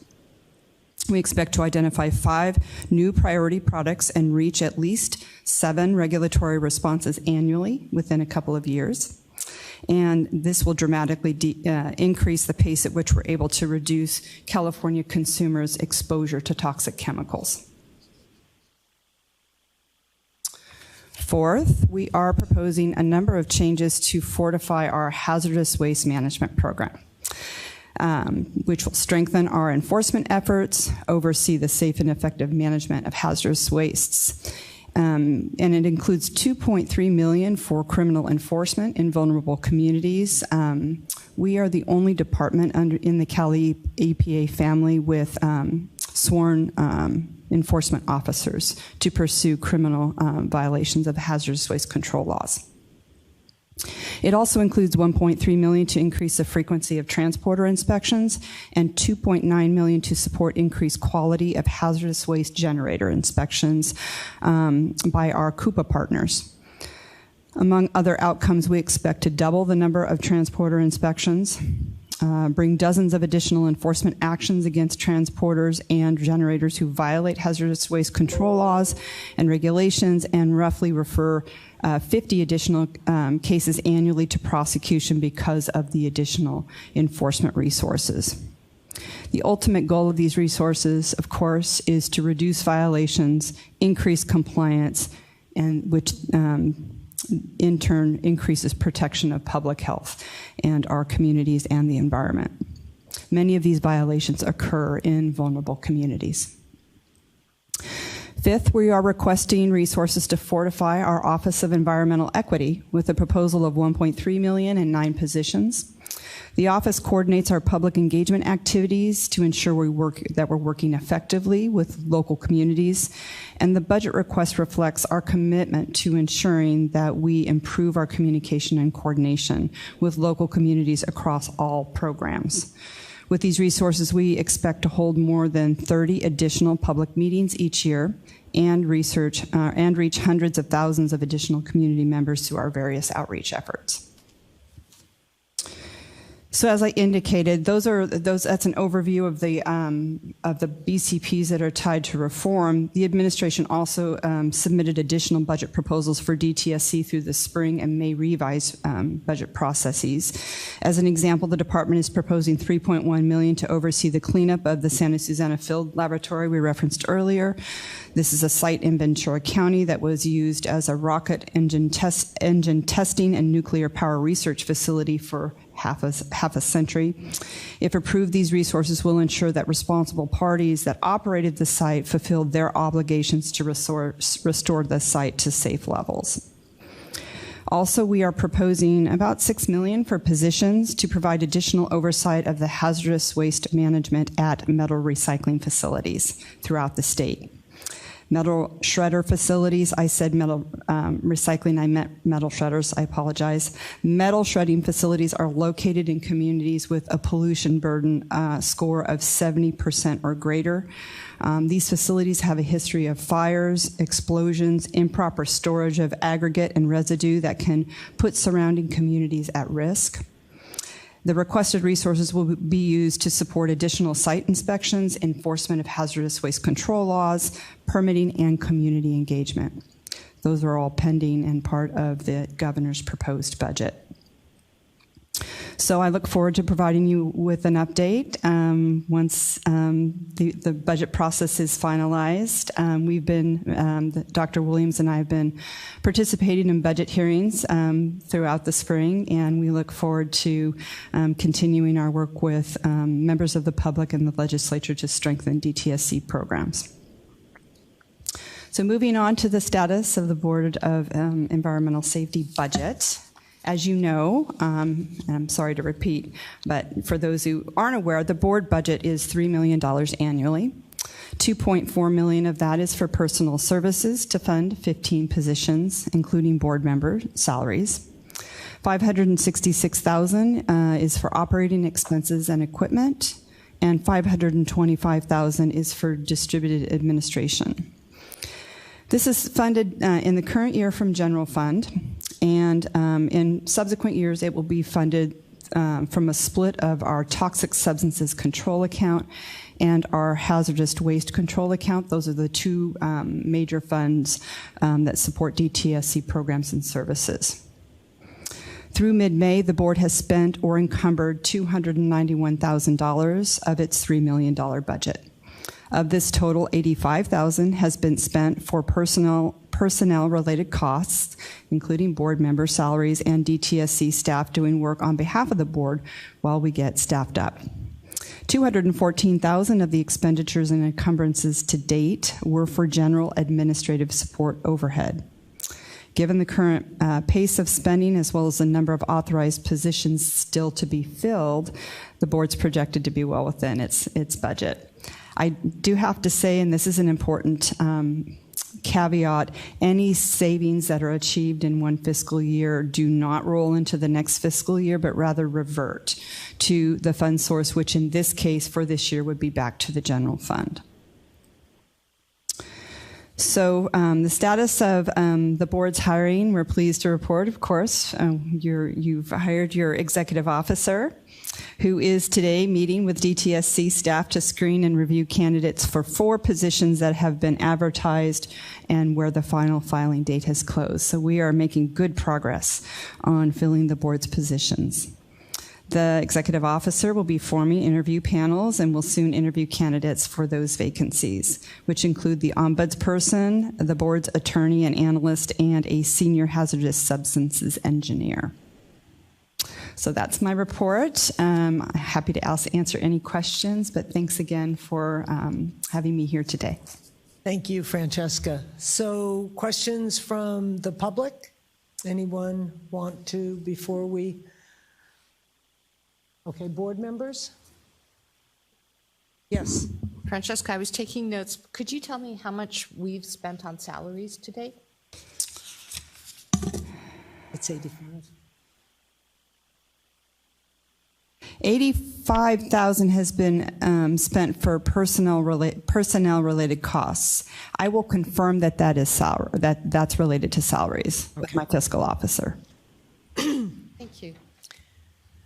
So just because I don't understand how all this works, it goes back to the general fund. That's correct. Whatever we don't spend, to Dtsc's general fund. It goes back. It reverts back to general fund, and general. It doesn't go back. Dtsc doesn't own the general fund. You don't get to own it. Right. Yeah. So that means it won't get spent. It'll accumulate, right? It won't be spent. It will not be spent in this fiscal year. Right. That's correct. So when we go back bugging them for more money, we will remind them of how much we gave them back and how much we want them to be nice to us. Is that the way that works? Well, that's the way I'm used to working, is reminding people of what I gave you back so I can have it back again. Is that so? Well, in subsequent years, the board will be funded through the fiscal reform efforts and the increase in fees, which will come from our toxic substances control account. The board will be funded from a split of that account and our hazardous waste control account. So this is the only year that the board is funded from general fund. Okay, thank you for that. Any other clarifications that anybody wants to ask? Deputy Negri, go ahead. Francesca, the savings that we have from this year, from personnel savings, can we redirect those savings to maybe get contractual support while we're still hiring? Yes, you can. I would say that the state's contracting process, we're getting to the end of our fiscal year, so there's about 6 weeks left in the fiscal year. So I would and I know you are working on at least one contract to assist with supporting future board hearings, so that you have adequate support for the upcoming hearings. So I am confident that is actually already been executed or is close to being executed, and so that's already on its way to get a new contract initiated. I would recommend that if you intend to do that you work with us as quickly as possible. Okay, Swathi, there you go. Thank you. Any other comments or questions? Georgette has a question. Yes, Georgette. Oh, sorry. We can do it. So in the same vein of contracts, I'm wondering if, just because I do know in terms of our success, the matrix, performance and matrices, it's really important to ensure that we're setting ourselves to fulfill our mission. So I'm wondering if that can be something that we can look at to help us develop as a contract. So we don't need to discuss, but just as a form of a follow-up. Say a contract for? To develop or help us facilitate a process in which we're developing our performance and matrix. Right. I believe this is an opportunity for us to bring support at the beginning to be able to create that. So. Okay. I mean, if we had an activity that we wanted to accomplish in the next 6-8 weeks before the fiscal year is over, and we don't have the staffing yet. I think, am I rephrasing your question? And we wanted to contract for some assistance. I hear you saying that's possible, Deputy. I would say I would strongly encourage the executive officer to work with us as quickly as possible, just because we're at the end of the state's fiscal year, and some contracting deadlines that require a sign-off from Department of General Services may have already passed, or it may be within our own delegation to be able to work with you to get a contract executed. So that's why it's important to think about what that might be, and then to work with us as quickly as possible if you want to encumber this year's funds. I understand. So it sounds like a proposal from board members with our EO is the next step. Yes, follow up. Okay. Well, there you go. We're trying to spend money. Okay. Any other public comments? Thank you so much. We have none on the phone line. Pardon? We do not have any on the phone line. Okay, let's hear it. We do not have any on the phone line. Then we don't have anybody on the phone line, so. All right. So I think we still have time. while everybody is attentive, before we go to lunch, to address the next item, which I think is of, pardon? The boss is saying. Are you saying are you wanting to move to item 10? Yes, I am. I think that might be better after lunch. All right, let me poll the board. Do you want to do permits now or go to lunch now? Say it. I would say that we take lunch and then take permits, just because I think permit is going to take longer. Okay, so in the meantime, while you're at lunch, I will highly encourage you to read the document, item 10, which is a proposed process and timeline for our review of permit appeals. It's really the first broad look at this, about how it's partly a timeline, so you can understand how long it will be before we will even have a hearing on the permit appeal in front of us, and what we believe we have to do in order to be most ready, most inclusive, and most responsive, and best educated about this. So please take a look at that. If you have thoughts and comments, we'll appreciate them, and we'll take a 45-minute lunch. Or how about 35? Okay. How about if we get back here at 12:30? Does that feel good to everybody? Okay, 12:30. We'll come back and talk about the permit appeal process. Thank you. We're back. All right, everybody, welcome back from your fabulous lunch break. And we are now here, and I will just affirm that we retain the quorum of all 5 board members present, and our executive officer and our attorney. So we'll just go to item 10 on the agenda. And if you don't, there's handouts in the back of the room for those of you who are here. If you don't have one, we're going to discuss and hear your feedback, both those in the room and those calling in, on the thinking that we have put into a timeline and the elements that we need to accomplish in order to competently, thoroughly, effectively, and to our mission, review the permit appeal that was submitted, I think, the day before our last meeting. One of the documents in this section is, that I'll just go through quickly, is an executive summary of the request for appeal of the Commenco permit modification. There's a sheet on that in the back. And we received that on March 28th, Earth Justice, on behalf of the Clean Air Coalition of North Whittier and Avocado Heights. And I think we've heard from people on the phone about that.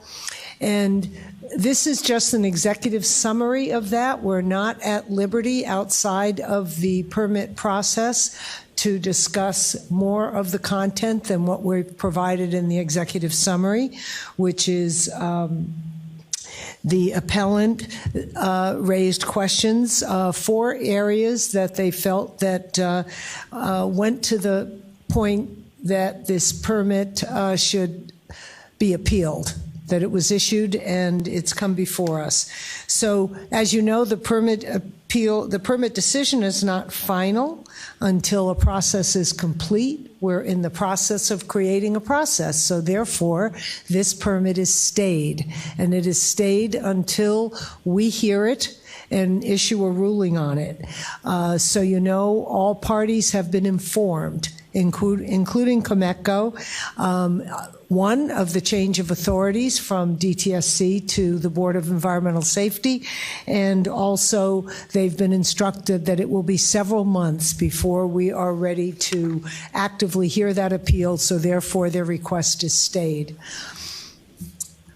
That's part 1. Part 2 is to go to the agenda item 10, the proposed process and timeline, and Lizette is going to walk us through this. So there you go. Thank you, Chair. So just to go through this again, so this is again a proposed timeline for the permit review of permit appeals. So just to summarize, SB 158 transfers authority to the Board of Environmental Safety for permit review and decisions, and it is effective on official formation of the full board, which was in the end of February 2022. Currently, it gives us the Board of Environmental Safety, the emergency rulemaking authority, which allows us to amend, augment, change the current process for permit appeal reviews and decision making. Staffing allocations in our budget provides for environmental scientists and engineers who will work under the executive officer in managing the process. So the Department of Toxic Substances Control, they already have an appeals process established, and the summary for it is a part of this document, which, do we need to go over that? No. Yes. You have a copy of the current process. Anyone who wants to ask questions or review that, we certainly can.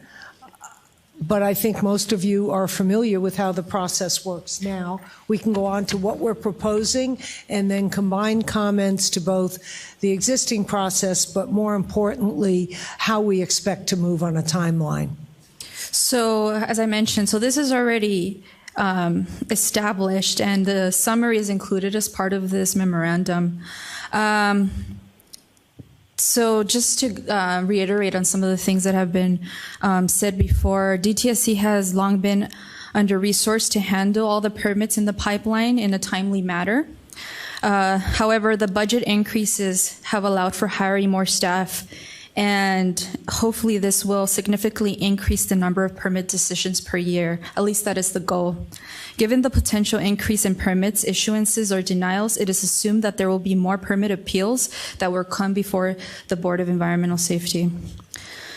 So today, for discussion, we propose that the executive officer and board staff working with assigned Board of Environmental Safety members to make a recommendation to the Board of Environmental Safety, to the full board, that is, and to openly review the process with public input and transparency to utilize our emergency rulemaking authority to adopt either the same, different, or a modified process and procedures. So this just to reiterate and emphasize our involvement in including the public through this process. Also, please note that we can adopt a process or procedures for the 22 to 2023 calendar year with the understanding that we have the authority to amend the rules if something is not working, and or if any feedback throughout our process generates a need for changes. The Board of Environmental Safety serves as the equivalent of the permit appeals officer, making the final decision by vote. Our structure maintains a permit appeals team and transferred the functions to the Board of Environmental Safety. As such, the permit appeals team is comprised of Board of Environmental Safety staff led by the executive officer who will report directly to the Board of Environmental Safety with their recommendations. So currently, through the review process, it is summarized in the document provided and will be more fully explained at the Board of Environmental Safety meeting held before the fall, which Jeannie previously mentioned. Dtsc permitting and permit appeals team members will provide a better explanation, a more full explanation, and will be available in a workshop at the board meeting before the fall so that more public input can be provided. Note that this allows for open and transparent discussion review before we finalize any procedural changes. So the proposed timing and actions are as followed. For today's meeting, 2 board members will be assigned to work with the executive officer, who is now on board on the permit appeals process. That would be I, Lisette Ruiz, and Alexis. For the May and June months, the Dtsc will be preparing for the record, the full record to us, the Board of Environmental Safety, all the information available for the Commenco appeal. For June and July, the executive officer and 2 members of the Board of Environmental Safety will be assigned to that priority area and will be tasked to present the guiding principles proposed to the Board of Environmental Safety and will be tasked to compile and concrete recommendations to any proposed changes in the process and provide a memorandum for discussion at the July meeting. The executive officer is also tasked to assign a Board of Environmental Safety staff member to be the liaison to the Dtsc permitting division to ensure that websites are always current and that the re-permit issuance status to obtain a full notice upon issuance of hazardous waste facilities permit or a renewal of a permit is also available online. For August, we will conduct an open workshop to convene in a space to be determined with the Dtsc permitting and permit appeals team and the staff hired for the Board of Environmental Safety so that we can come to the public and engage in the process with them. And we will also ensure that the ombudsperson is involved in outreach to the meeting and that any of the accumulated public comments regarding the process are being addressed. For September, we will finalize the draft of any Board of Environmental Safety rulemaking changes and provide to the Dtsc Office of Administrative Law for review and to have more public commenting. We will also be providing a copy of this document at the September Board of Environmental Safety meeting. For October, the Board of Environmental Safety Permit Appeals team will review any recommendations from the Office of Administrative Law and craft any final proposal to the Board of Environmental Safety. Through the November board meeting, we will have an agenda that will include and review the adoption of the permit appeals rules and procedures and authorize the executive officer to schedule the Commenco / Earth Justice review process, which will then commence. Okay, we've given ourselves enough time, we hope, to fully onboard ourselves, have the appropriate staff. We take this really seriously, and obviously the 6 people sitting here are not going to accomplish that. We need our staff, we need our process, we need to engage with the Dtsc permit team, we need to look at the records, we need to understand how the rules that exist now deeply with that feedback, understanding how do you take that rule, how do you interpret it, how do you express it in your ultimate ruling, and then take that into account and say, it's great, we want to follow the same rules, we want to amend the rules, we think this should be added to the rules or to the process, and that will all be part of a process over several months. So we're really looking forward to the August 25th meeting. I think it's August 25th, when a Dtsc permitting staff will be there. It'll be a workshop meeting in the sense that there'll be dialogue, there'll be back and forth. It'll be a part of the meeting will be a workshop which takes out some of the formality of the rules that we're operating in right now and really creates an opportunity to work together, to bring up issues, to hear from community members as to those aspects that they feel are heard, aren't expressed in the process or in the reporting of the process. So in our view, there's the input piece. How do we gather what we need to know in order to make a decision? And the board becomes the judge of that decision. We actually function as the permit appeals officer did.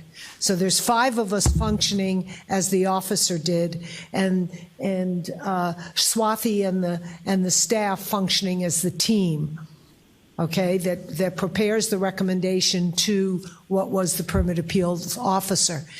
How open and transparent that process is, we have to understand what we can speak about during the process and during the hearing. And there'll be, at some point, there'll be a hearing on this subject. on this particular matter.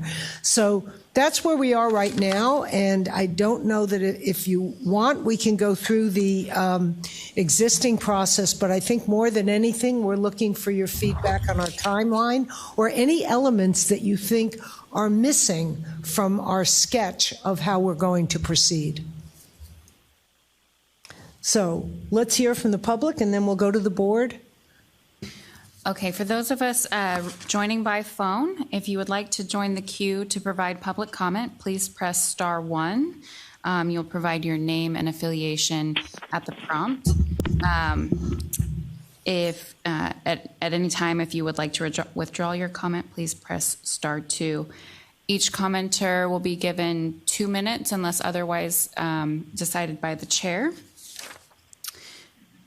Time will be allotted, time will be doubled for participants who would like to provide their comment in Spanish.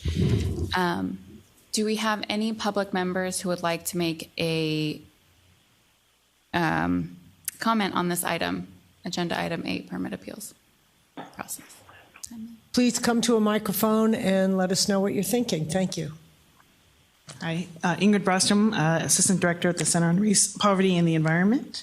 Some things that I wanted the board to note. First off, in terms of permit decisions, we've been waiting since 2018 for this department to adopt the SB 673 regulations, which require the consideration of community vulnerability and cumulative impacts, as well as violation history in permitting decisions. So, because this has not been done, there is no standardized decision-making process. It is precisely for this reason why we passed this legislation. Existing statutory language does allow DTSC to deny permits based on past violations, as well as safety concerns and compliance with civil rights laws. So the department can, at this point, deny permits without the SB 673 regulations, which is why it is vitally important that the appeals process allow for consideration not only of a permit condition, but also the permit itself. There have been some existing appeal officers that have interpreted the regulations to only allow appeals of a permit conditions rather than the permit itself. That is erroneous, but it is an interpretation that has been made. Is that backwards? Allow for the conditions, not just the permit itself. Is that you can what only you're saying? appeal Yes, okay. permit conditions rather than the permit. I understand. The underlying permit, right? Yes. Okay, thank you. So that's been an interpretation. I don't think universally, but that has been an interpretation that I've run across in making these appeals. So it is very important that this board allow for permit appeals for the whole permit. And I just also want to note that it's also vitally important that this board take this responsibility seriously, because it is inappropriate for DTSC to be deciding appeals of its own permits, which has been the case for many years. And as a result, you don't see many appeals being successful. And so again, we really do want to see independence on this board, which is what we haven't seen in the past. And again, was really vitally important why we wrote it into the bill language, because the prior scenario, the prior scheme, just was really unfair to anyone trying to appeal a permit decision. Thank you. Thank you for that. Appreciate that comment, and I can see everyone's taken that note very seriously. Okay, Chuck, did you want to come to the mic? Thank you very much. Chuck White with Manette, Phelps & Phillips. Could you put the mic up to your height, sure. please? I could crouch down if you want me to. Or either way. I forgot to mention earlier, I'm so glad to see all the women up here on this Environmental Safety Board. It's really great to get the perspective that has so long, in many cases, been ruled by men. Even though I'm a man, I still have great respect for your gender, and I look forward to great That's decisions. a good thing. But I would like to mention that when you do go through the appeals process, you certainly need to look at the facility. You need to look at the history of the facility. You need to look at what the facility is likely to do going forward. But more importantly, I think it's really necessary to look at how the particular facility that's being appealed, the permit's being appealed, is how it fits into the overall management structure of hazardous waste in California, and how fundamental or not it might be to ensure the continued safe and effective management of hazardous waste, particularly recycling of hazardous waste. And I would certainly urge that to be a key part, in large part, because you're going to be doing this first appeal before you actually have a hazardous waste management plan.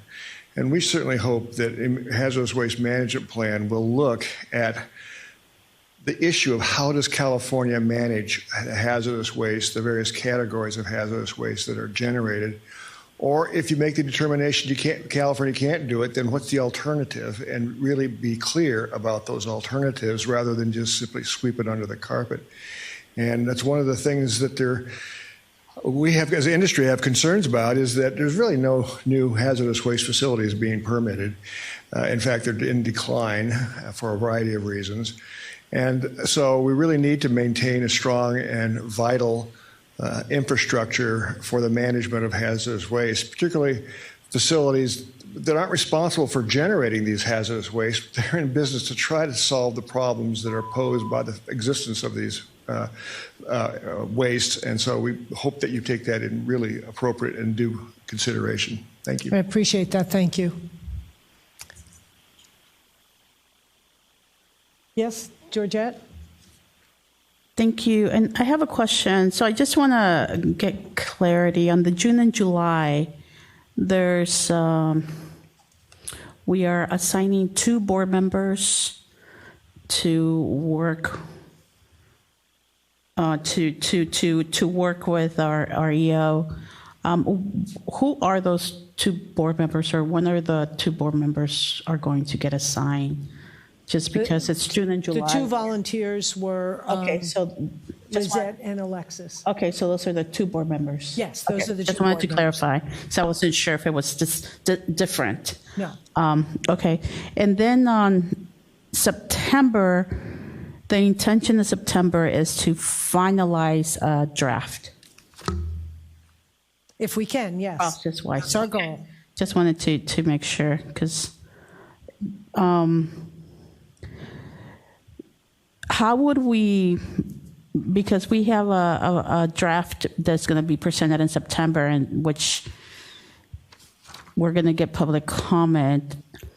How do we finalize something the day of when we're getting public comment, or should we just try to reflective of Well, I think Let me Lizette, yeah, go ahead. This is our best guess at the front end. And if we could workshop in August and get a lot of public participation, we're planning for that, and we'll get to this in the upcoming agenda item, we're planning for that to be here. We would then be taking that input and putting together a draft that we would bring to our September meeting, which may be in the Central Valley.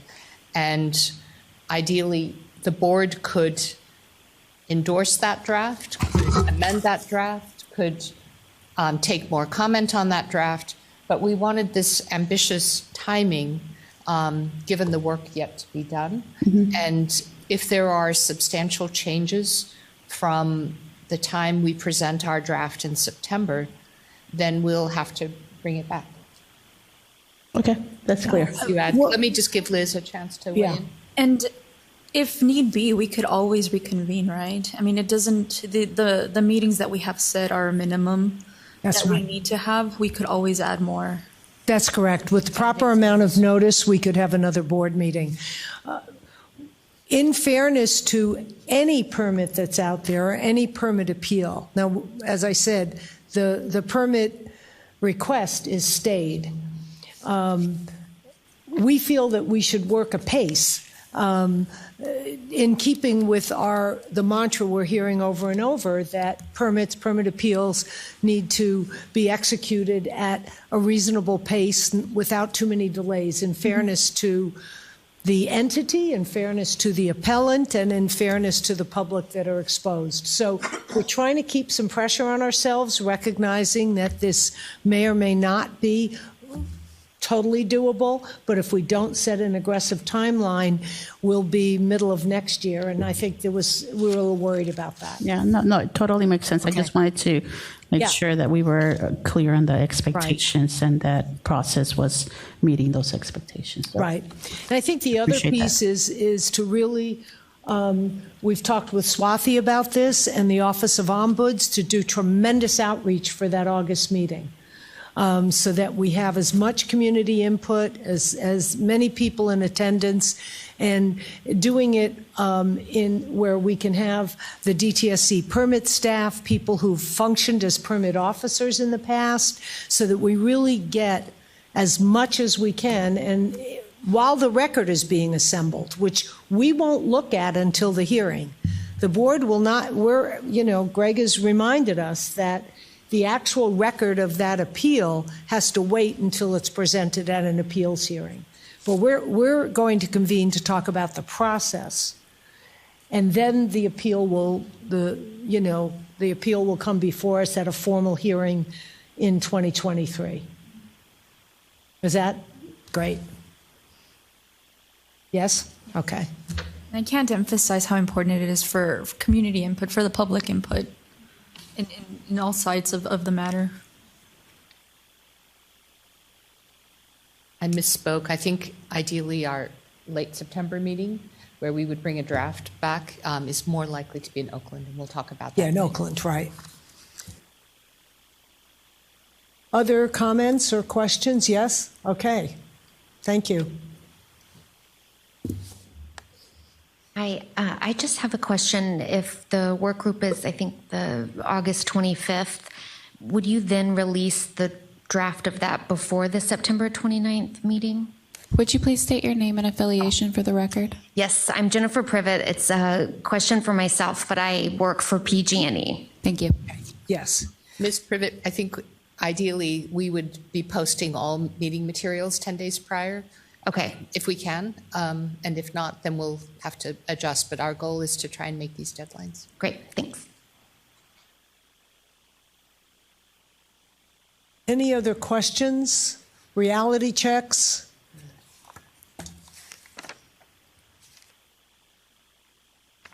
See, we could have done this before lunch. That's how fast it went. I'm going to take you up on reality check. Okay. If we meet August 25th and get public input, and we have to post our materials 10 days prior, we have just over 2 weeks to draft emergency regs, and I'm not sure about that, but Liz and I are going to do our best. Okay. And Greg's got that look, the look that lawyers get when you suggest something that they don't think you can do. For those of you who are on the phone or on webcast, focus in on Greg's. No, don't focus on it. 2 weeks is a pretty ambitious timeline. Right. Regs. Yeah. Yeah. Greg, can you get closer to a microphone, please? I was just saying that 2 weeks is a pretty ambitious timeline to put together regs that are likely to be as comprehensive as the board contemplates at this point. I would suggest that they are not going to be in that language at that point, but they're going to be in those principles, right? So that in September, we're going to, in our speak, right? We're going to talk about how we want it to work, and we're going to have regulated translators. And I'm sure somewhere there are people like yourself who will help us translate that into regulation language. But what we're trying to do is stay on it with input, and if we don't get the language right and we don't get it done by October and it goes into November, that's what happens. But again, we don't want to get in the habit of just delaying because we can't get to it, when there are appellants who are waiting and there are entities who are waiting. And without judging either side of that, we want to be responsive. So we're going to work as hard and as fast as we can. Any other comments? Ingrid, as a follow-on to your earlier one? No? We're good? Okay. Sushma. I was going to support the comment you made earlier that perhaps we think about the regulation development process as a rolling process. We start the process now as we uncover information, and the August opportunity is just another big opportunity for us to solicit public input, so we're simply refining what we already have in place. That is the aspirational goal.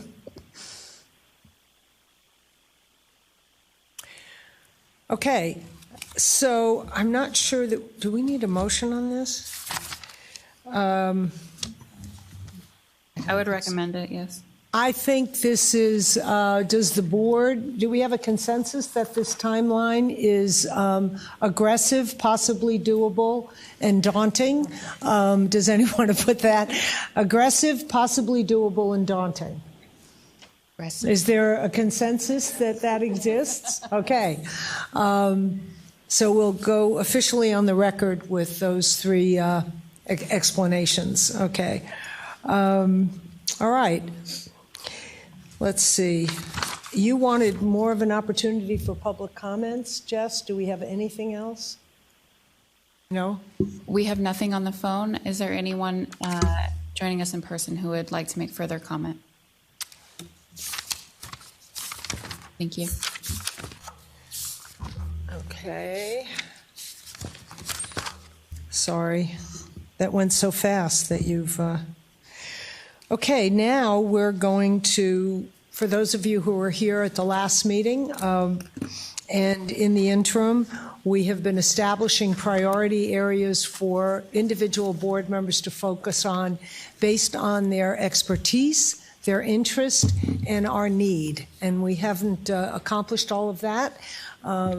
Now we have Swathi, we will have staff members, and I just want to review for those of you who will want to reach out to any of the board members. Sushma Bhatia is, she'll be working on outcome metrics and strategic plan, our own strategic plan, and also be a liaison to the California Air Resources Board.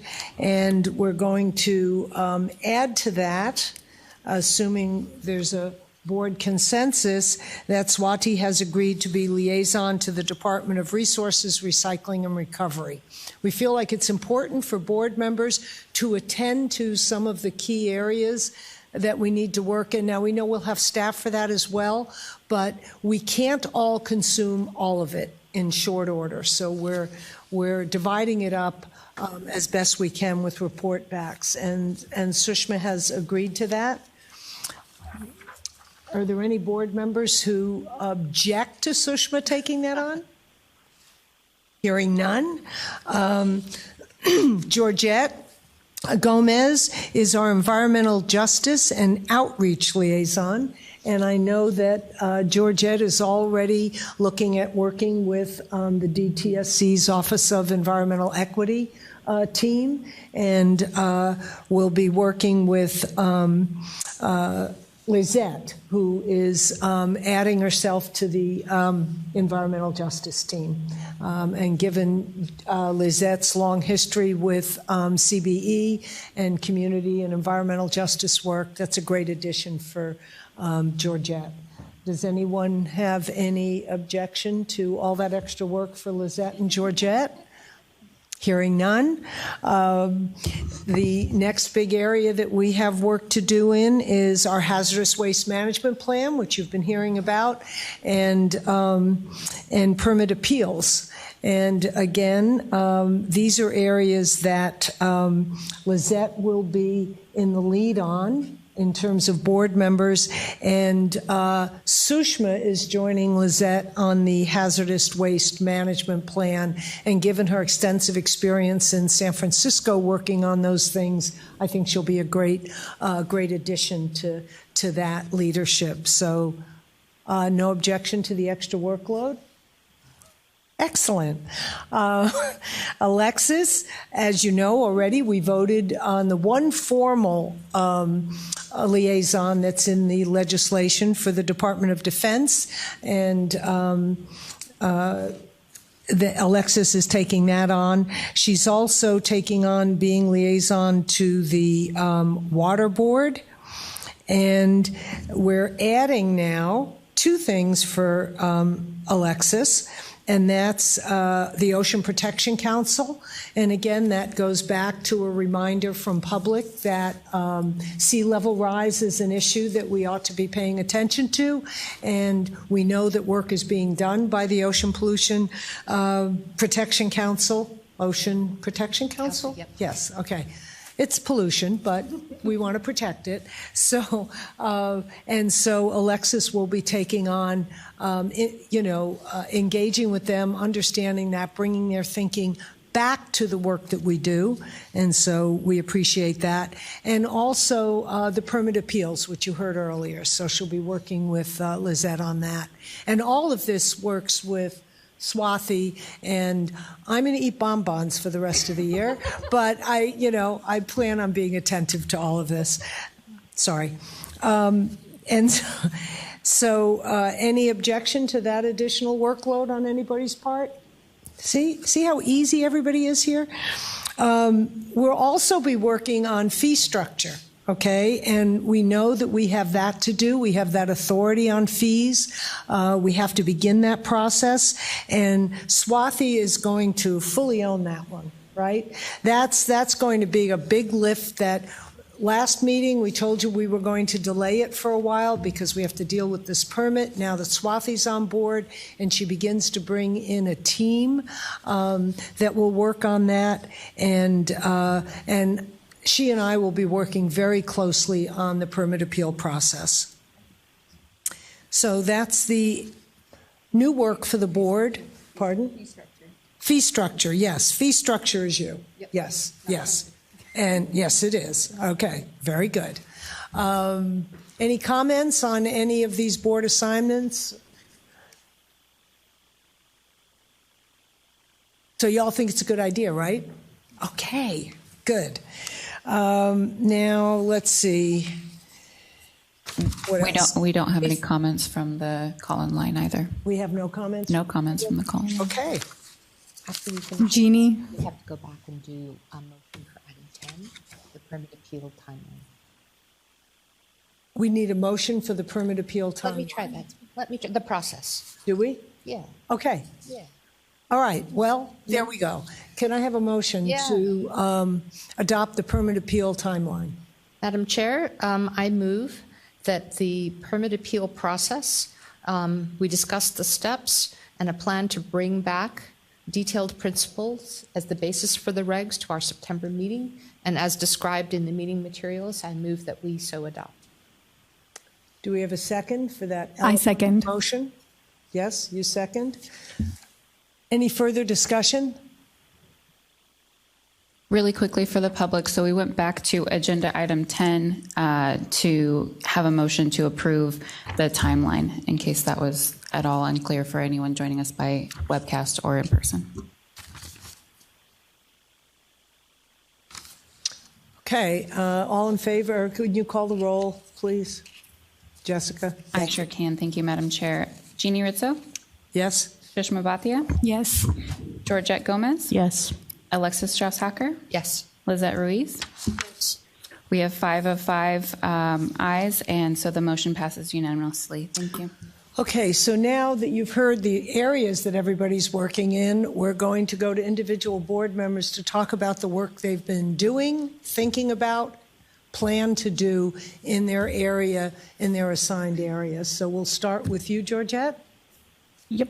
In relation to centering environmental justice more under oversight, the intention is to work closely with the director of the Office of Environmental Equity, Ivana Gaceres. Already started talking to her and trying to figure out how do we connect and pull out some of the intentions of that office into the work that we're going to be launching into, but also in the near future, setting up a workshop to invite EJ stakeholders to gather more input, and that workshop would be structured but the intention is to gather input from these stakeholders to also help us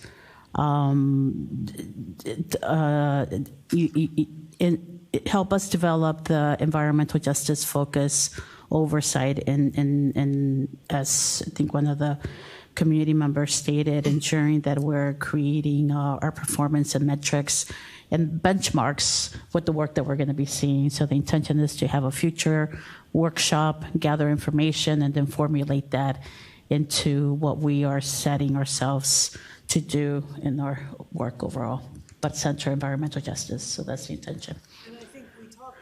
We talked earlier, Georgette, about July 2nd. July 12th meeting, which we'll get to on item 12, is tentatively scheduled at Commerce City Hall. We'll be hearing a little bit more about that from Lizette and Georgette. And that is one of the opportunities on our calendar to really dive into, have a workshop forum along with our meeting hearing format so that we're in dialogue, just like we want to do around permits in August. We want a piece of meetings to be more workshoppy, more interactive, more engaged. And so we're looking at that being at the, at least at the July and probably other meetings going forward.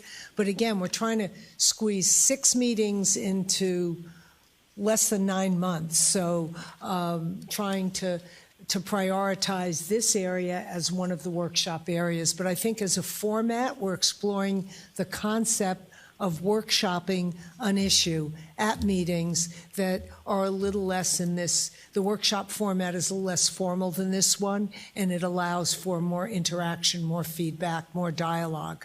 So that would be the July meeting. That would be great for you all to bring the community to. So thank you. Okay, Sushma. Thank you, Jeannie. Good afternoon, everyone. Jeannie put us intentionally after lunch and challenged us to keep you awake post your meal. So hang in there with me as I go through strategic plan. So for those of you that attended the last meeting, we spoke about division of areas of focus for each of us, and I self-nominated to work on the strategic plan. The strategic plan would be for us, the board, to articulate how we will accomplish all of the things that are established in the mandate, for instance. This is different from Dtsc's strategic plan. SB 158, as many of you know, lays out certain areas that we will take over from Dtsc. So things like permit appeals, for example. It also calls out new areas that we will engage on, like community engagement, we talked about that, and also reporting and metrics. So the intent of the strategic plan is also to help shape and inform the performance metrics. That theme has come up multiple times today, this morning, and also at our previous board meeting. As Meredith talked about, metrics is a journey, performance metrics, and we expect to surface the metrics that matter to the community through this discovery process and surface that in our strategic plan. Given that our EO was just selected, we expect to drive more progress on the strategic plan and bring it back in a more packaged version that you can all read, review, and provide formal input on. But until then, to give you some initial thinking that we have, we are thinking about putting a wrapper around all of the activities and work of the board under some 3 broad pillars. The first pillar, and I'm going to share the broad framework with you, and then we will further bake this thinking into something that you can read and review and print on paper if you need to. All right, so the 3 pillars. The first one is around remediation. So this is the work we do to look back, clean up, and engage with our communities to make sure that the cleanup is meeting their needs and requirements. The second pillar is around compliance. It's all the work that we or DTSC does in the here and the now to manage the permit process, to manage enforcement type of activities, and engagement, education, awareness related to compliance management. And the third pillar is around protection. This is intended to be more forward-looking. We expect that we will look at many data sources, be it biomonitoring data, maybe the state hazardous waste plan when that becomes developed, maybe the sea level rise data, and many other data sources that we're not even aware of at the moment, to take into consideration and inform our approach for what we will do in this pillar on protection. There's also some foundational work that we need to do regardless of which pillar the work falls under. SB 158 calls out two specific areas. One is the fee structure piece, which is how the fee structures be structured and maintained, updated, so on. So that's one. And then there's another core theme around reporting, metrics, and reporting both to the communities and also to the legislature. So that is how we're thinking about our work, with the three pillars and then the two foundational activities that support the pillars.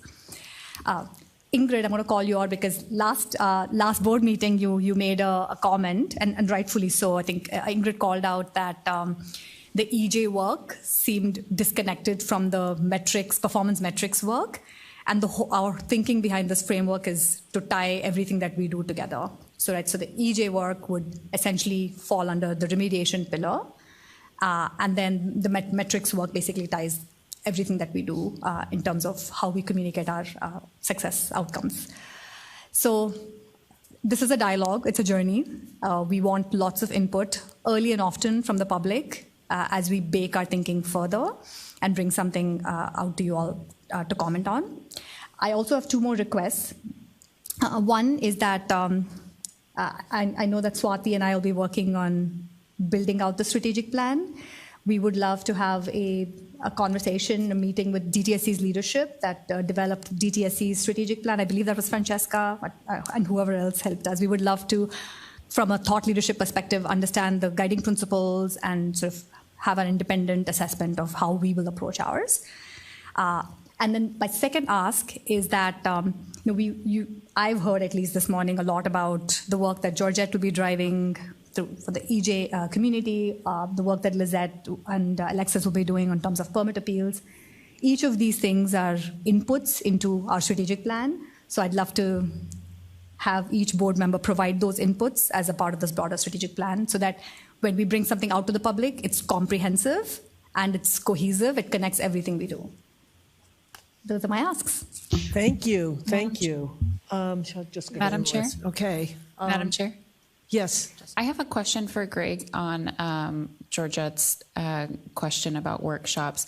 I'm wondering, would it be appropriate for two members of the board to host a workshop like in different communities, and then that would, or does that not work? Yeah. I would say that they should be properly noticed, of course, and give the community an opportunity for input. But if they want to have a noticed meeting, a workshop in the community, absolutely. Okay. So I think there are two elements to this. Let me just, I know the origin of that, right? If three of us are together, it's a quorum, it's a meeting. All of this has to happen.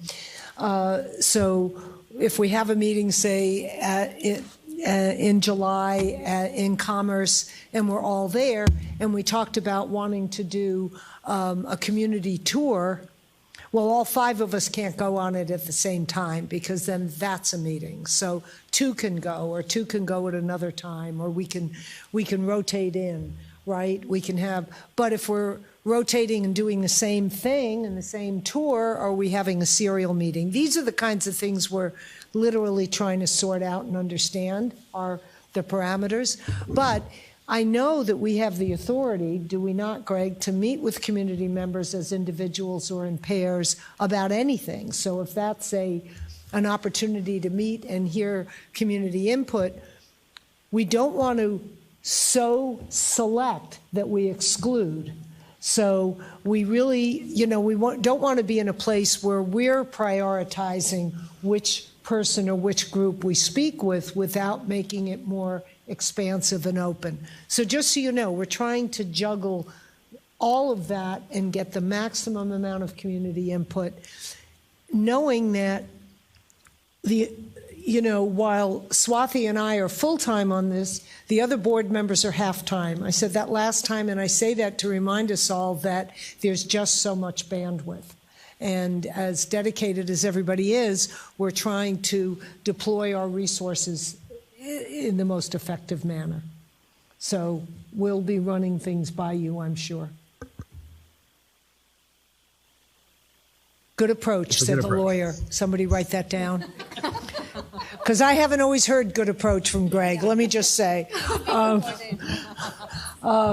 Thank you, Greg. Okay, Alexis, do you want to? Certainly. With regard to the Department of Defense, I have reached out to colleagues who typically are interested in the board and in working with DTSC, and we have an ongoing dialogue. I could imagine that as various formal disputes between the department and the Department of Defense and DTSC continue up from an informal to a more formal stage, there are appropriate individuals named in those processes, but if I can be helpful in trying to resolve those, I had a pretty mixed record of that in my time working at USCPA, and I would be more than happy to try anew to help resolve. There are, as far as I can tell, a couple of pending formal disputes. The idea is also to just be very clear with the board, for the board to be able to represent itself to the agencies of the Department of Defense and to answer questions. We've talked about perhaps trying to put together a simple one-page fact sheet that helps staff understand what's the difference between working with a privately owned site versus working with a Department of Defense owned and administered site. So we have some ideas like that. There are also ongoing regular Cal Epa and DTSC coordination meetings that occur at least annually and sometimes more often, and I might be able to participate in that. So I feel very comfortable with that part of the portfolio. Ocean Protection Council, I reached out to the OPC director. There are a couple of areas that are of keen interest to both our board and OPC. I'll give you one example. It may come up in a future opportunity for us in a public meeting.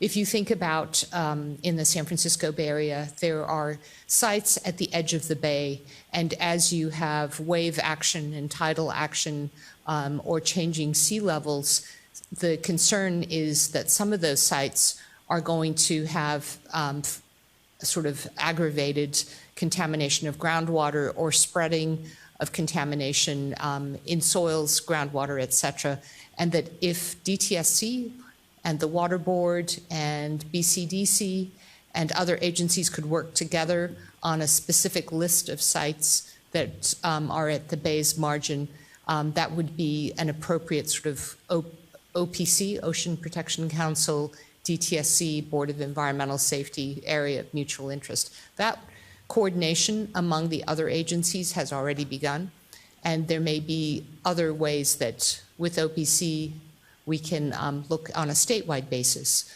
as to what those interests may be. So I've begun those discussions. You've heard that I'm going to be working with Liz on our permit appeal process. And then I reached out lastly to the State Water Resources Control Board about being the liaison from our board to the State Water Board. Earlier this morning, we heard a comment from Mr. White about how the fee setting process has worked for the State Water Board, and I'll endeavor to learn more and bring that back to the board. I'm presently a member of the San Francisco Bay Regional Water Quality Control Board, so I feel very comfortable that I can bring something to our board in that regard. And that's it. Thank you, Alexis. And Lizette? Yes. Georgette, yes? Yeah, I'm part of the our local San Diego County Air Pollution Control Board, and we just went through fee restructuring process. So I'm just saying that might be another place to look at for a model as well. I'm not saying it's perfect or any of that, but it's a process we just went through. It would be great if you could share that. And I think, who's on the Air Board? Yeah, okay, Sushma is the liaison. Yeah, just keep pointing fingers. Eventually, somebody will do it. No, Sushma is, so that would be great if you could connect on that and we could understand that better. Any opportunity to bring good thinking or progress anywhere in the state on any of our issues, we want to be schooled on that. We want to know about it. So we don't have to reinvent the wheel if it's already been done well. So that's a great place for you two to connect. Thank you. Okay, Lizette? Yes. So as part of the hazardous waste management plan, that's something that needs to be, there's already a set timeline in AB 158. And so we have needed, or there is a need for staff to kind of start putting together all the information. So as mentioned before, we're still working on hiring our own Board of Environmental Safety staff. We are lucky enough to have Swathi with us now, so we are definitely going to start getting into hashing out all the details and really going through the timeline outlined itself through the bill, so that we're definitely, well, obviously going to be used that as our guiding principles.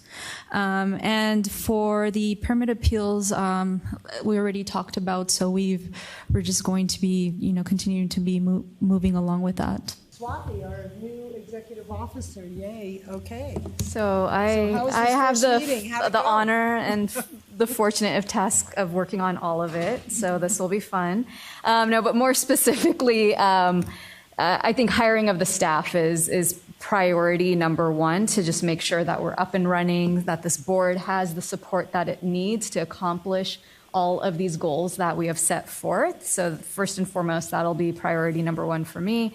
And then also working on the fee structure with Madam Chair Rizzo, the strategic plan with Member Bhatia, the July meeting and the community tours and input with Member Ruiz, as well as the workshops and EJ stakeholder meetings with Member Gomez.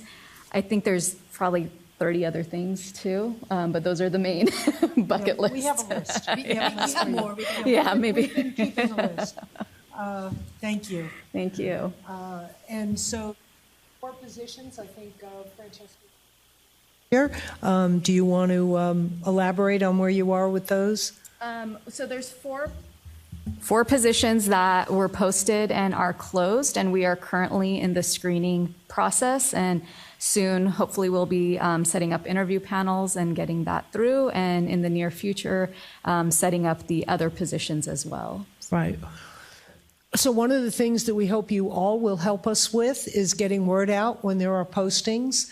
I know there are a lot of postings within DTSC, and I'll look at some of them and I'll say, oh, we need one of those too. We need, there's going to be good and fierce competition for these positions, and we know that. So dig into your contacts, think about people that might be appropriate, tell them that Swathi will be wonderful to work for, and that it's worthy to apply for any of those positions. We really want to get them filled. We'll be working on the next.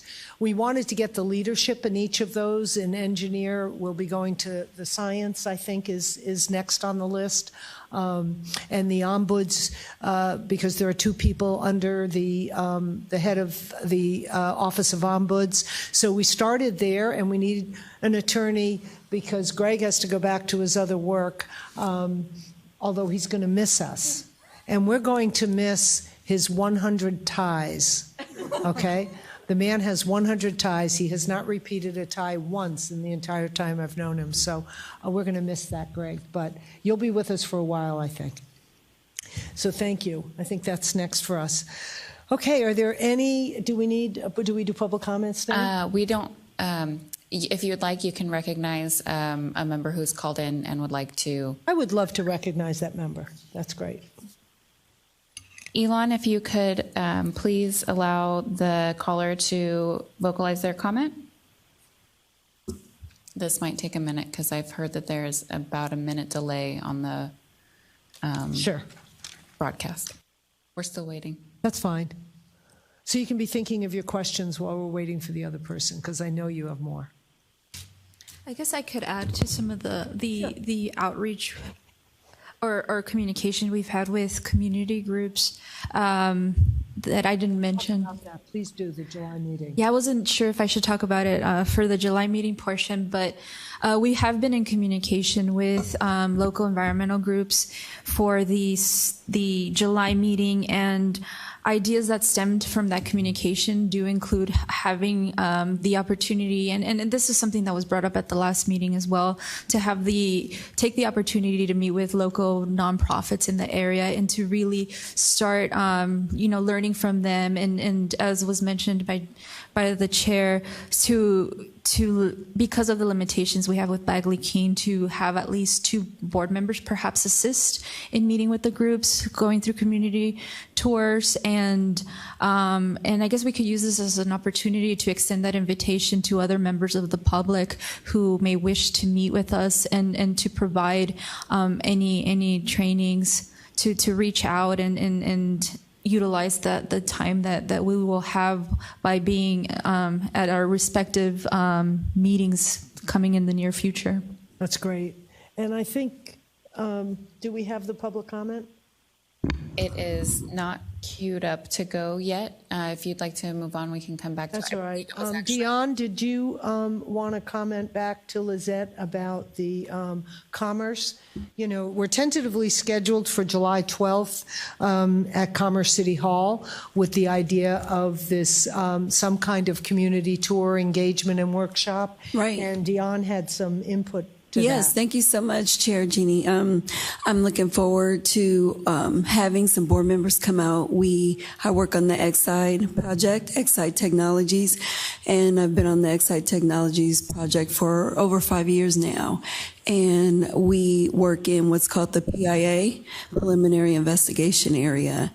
And it encompasses 5 cities, PIA. Los Angeles, Commerce, Huntington Park, Bell, Los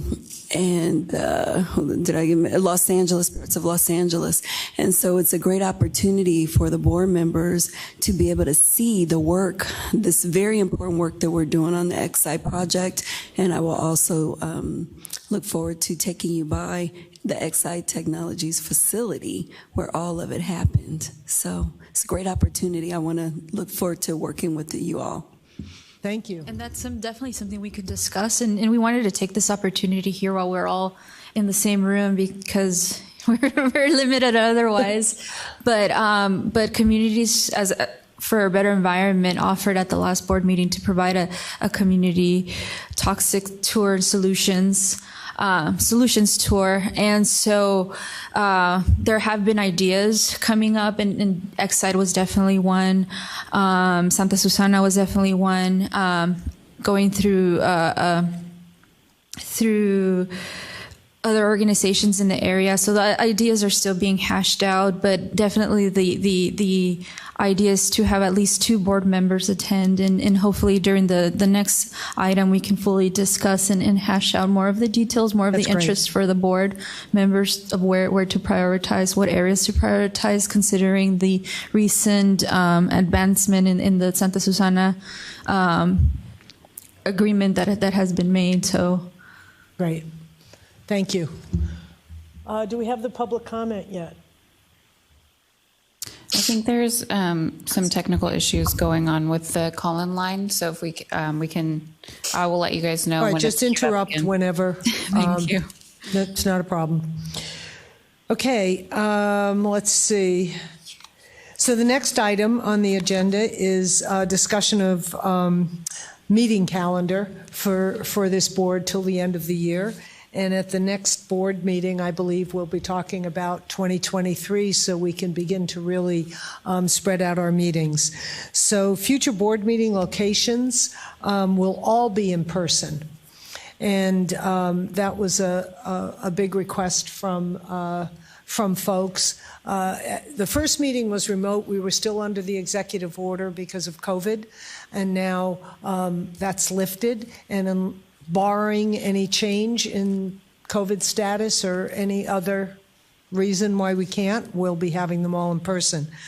So I'll just run through the dates and then we'll go through each individually. We're talking July 12th, and we've booked Commerce, City Hall, as an opportunity for that meeting.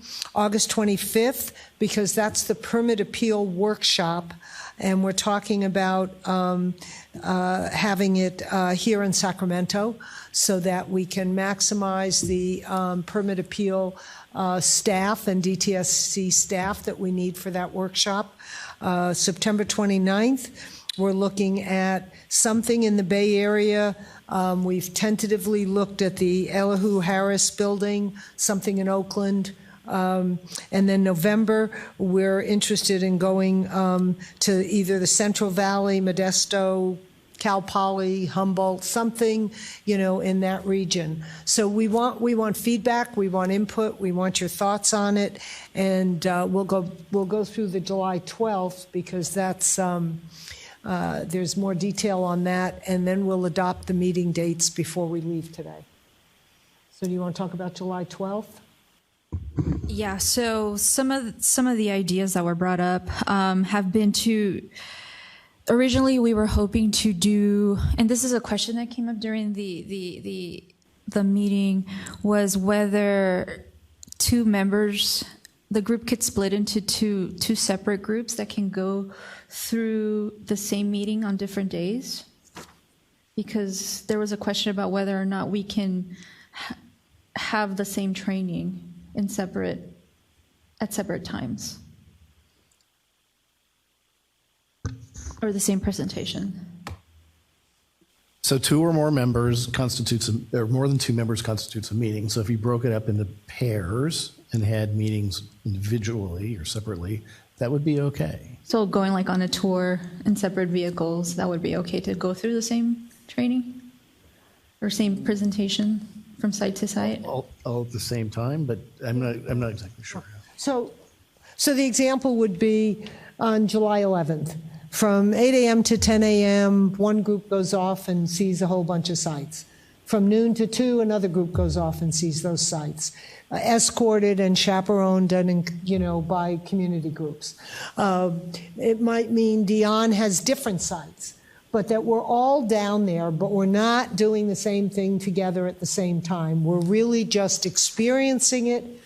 So on the 12th, when we come back to talk about it, we have a real lived experience of it. We understand it better. We can have a meaningful discussion. Wouldn't be discussing any decisions. We'd just be getting input. Right, Lizette? Am I saying that properly? That was one idea, but the question that was brought up was whether we could go through the same training in two different vehicles. Right. Can we go through the same training in different vehicles if we're not together? Like we're just going. Training is confusing. Training or presentation.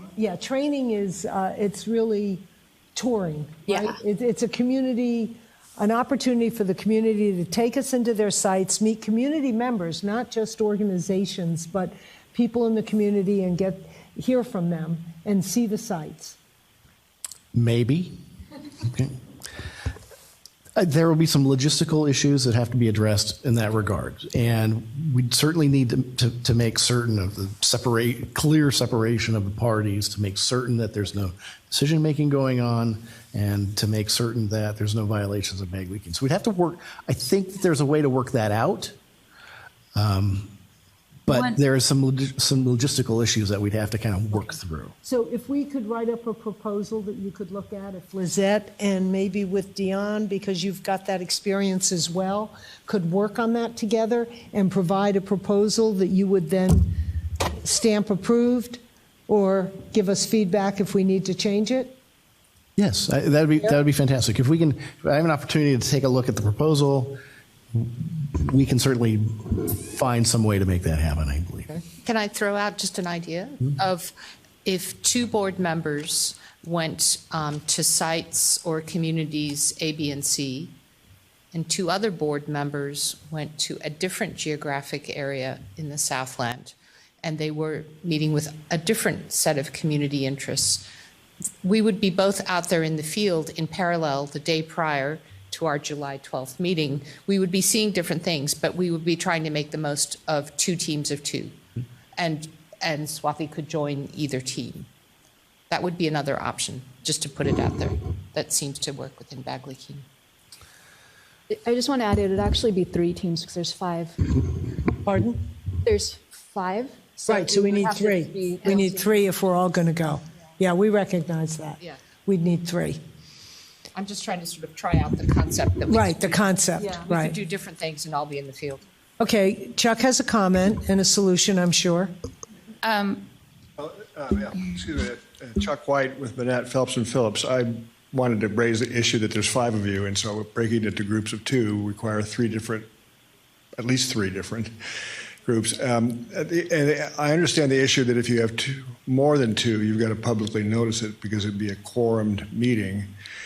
But I'm also concerned about whether the ex parte communications issue, even though there's only 2 on a trip, and say you're talking to a facility operator or you're talking to a community members, how do you avoid the ex parte communication? Because surely you'll be talking about issues that are something pending before the board. So I'm we wouldn't unclear on engage how in that that. works. Yeah, I think it's pretty clear. If something's pending before the board, which is a permit appeal, that is off the table. That can't be discussed. Well, there's another issue that's come up with other boards, like the State Water Board. It's not only items that are actually agendized before the board, but whether a board member has reason to believe that it would be agendized in the future. And that constitutes a ex parte communication as well, if I understand the Water Board's guidance, which is about 15 pages long. Jeannie, I think we should maybe take this into consideration and bring it back. Yeah, I think we'll have to take a good look at that as to what's ex parte and what's just doing our due diligence and our duty. So we're somewhere where we have to understand and formulate it in a way. We have to go out there. We have to talk to people. You're here today, right? Yeah. So we're talking to you. We're going to be we're talking to existing staff. But it's not ex parte, my communication with you now. No, it's not. And I wish I could offer you a solution. I'm just saying Right. it's a question. You're raising a that question needs for be us to addressed, address. And I don't have the answer off the top of my head, Okay. but I would suggest thinking. We'll explore that. Thank you for that. And then I do believe that we have our community member on the phone available. Oh, can I finish the part, some of the ideas brought up? We got her on the phone. Oh, okay. Oh, okay. Yeah. Okay, we'll take the public comment and go back to Lizette. Okay. All right. Thank you. Our next comment comes from Chip Gribble. Your line is open. My name is Chip Gribble. Can you hear me now? Yes. Okay, Chip Gribble. I'm retired from Dtsc State Service, where I worked for 25 years in the Berkeley office, Site Mitigation, and the Office of Military Facilities. I want to bring to your attention what I think is a relevant and key piece to your understanding the Dtsc dysfunction that has brought us here to the formation of the Board of Environmental Safety.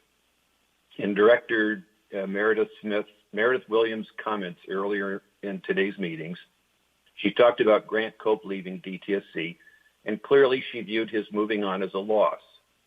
So he may have been a good colleague from her point of view, but I have not met a community activist that did not view him as an obstructionist. I also don't know many of my former colleagues that ever spoke positively about him, and I've seen him in public forums making factually wrong statements about DTSC authority as an example, clearly indicating to me that he really didn't understand his role. So the point here is there's a disconnect with when the upper management at DTSC sees something here positively and people who advocate for their communities see the same thing as a serious negative.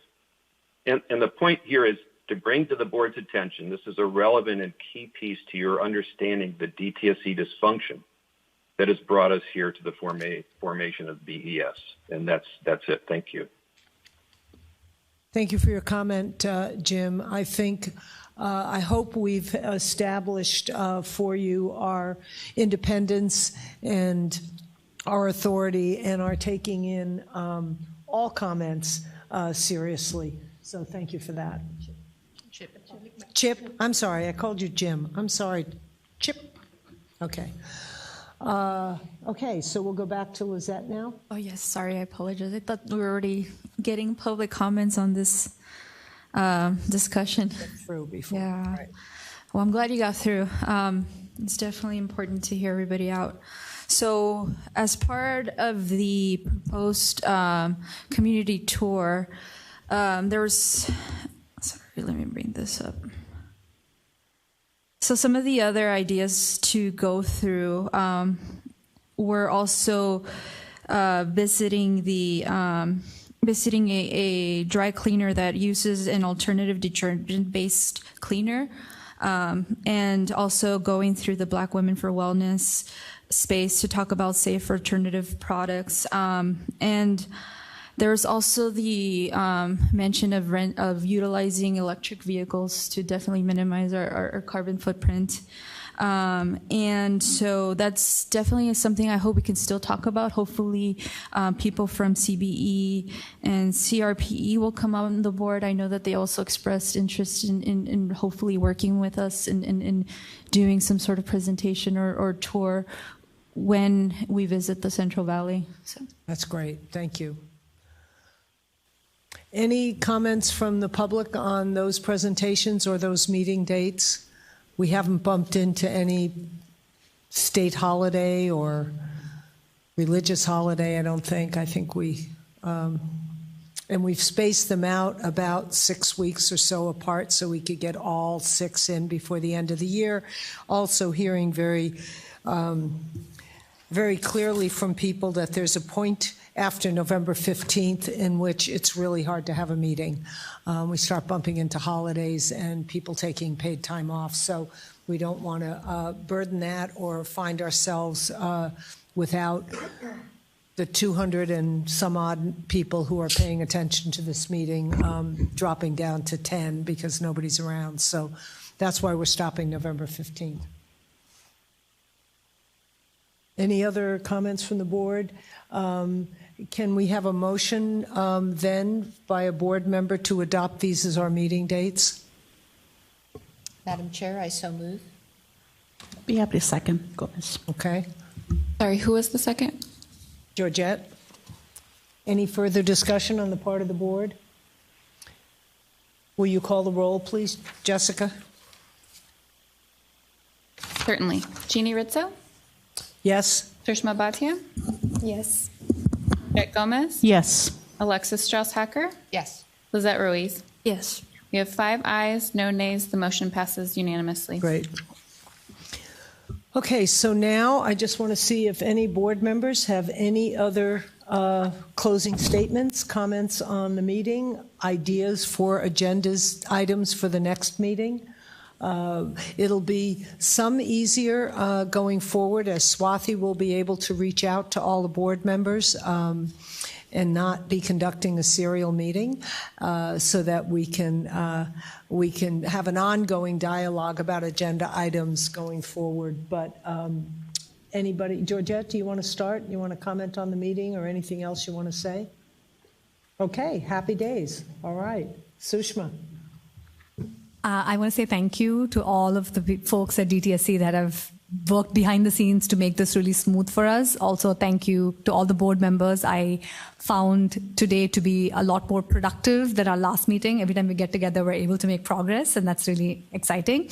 Also, thank you for all the people that provided public comment, because we're reading them and using them as input to shape our thinking and our work moving forward. So please keep those comments coming.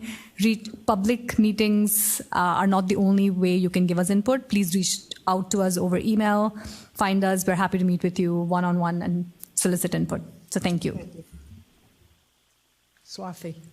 Well, I'm just excited to get working on all of these items that we have laid out for us. I know we have a lot of work, and I think what's important is that we do it thoroughly and correctly. I know that there's this mad dash rush to get things done, but I want to just make sure that we're doing it with thoughtfulness. And I think that's been reiterated a number of times on how important it is to get public input as this is all shaping, and that we do it with thoughtfulness and that we do it intentionally. Thank you. We're looking forward to your leadership, I promise. Greg, do you want to have a parting comment for us? Well, just once again, thanks for letting me be a part of this. It's quite an honor and a privilege. So thank you. Thank you. Lizette? Yeah, I'm definitely excited to be here with everybody. I agree with Sushma. It feels like we got so much done today, finally, being able to be together in the same room. And I feel like I'm learning, a lot about everybody individually and a personal level, and then just really catching up on everything that's been done, as part of our board of environmental safety work. It's very fascinating, and I honestly wish we could have more of these opportunities together, but without making a public notice, it's very difficult to do. So I definitely cherish these meetings and these moments, and definitely value the input given by the community. And again, we ask for more. That's really what's going to be guiding us through this process. Thank you. Madam Chair and board members, thank you to our DTSC colleagues, and in particular to Francesca and Aaron for making possible the quick onboarding of our wonderful executive officer. We're so grateful for the pace at which you could do that with competing priorities. Madam Chair and board members, I've kept notes of things that you may wish to put on the July agenda, with the note that although we will meet on Tuesday, July 12th in Commerce as planned, there may be a way for us to spend the day prior, Monday, July 11th, doing field visits in a way that is compliant with our Bagley-Keene obligations, and Greg will help us with that. At the July 12th meeting, our agenda could include, one, discussing the ombudsperson's role and responsibilities. Yes. To shape that. We've been talking about that. I don't know if we will actually have that selection in hand at that time, but we'd like to talk about our expectations for how that will function with our executive officer, who would be that person's supervisor. We've spoken about community engagement. We will certainly need to have a budget update and a staffing update. It'll be the start of the new state fiscal year, and if possible, if we can kind of get a handle on what our operations cost us from the time that we were sworn in February until we wrapped up the state fiscal year, it will help us with our executive officer in ensuring that we are good stewards of the money entrusted to us going forward. We're going to do further preparation for the work we're doing on permit appeals. And so whatever that preparation for the August 25th board meeting workshop on permit appeals, we're going to bring something, I trust, a substantive update to our July meeting, whatever that may be. So those are some of the ideas for the July agenda. And at your discretion, Madam Chair, I could summarize the action items from today's meeting. Please do. Okay, bear with me. These will be posted in due course. There are 11.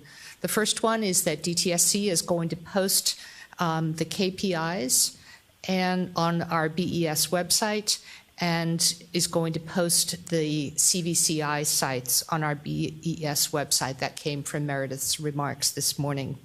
Second, the motion was passed to approve the minutes of the March 30th meeting. Thirdly, we recapped the action items from that meeting. Fourth, the motion was passed to amend our operational guidelines. We did two basic things. We deleted the stakeholder reference in item 10, and we added a new section 11 with our ex parte communications with regard to permit appeals. Fifth, the motion passed to affirm adherence to our governance and statutory requirements.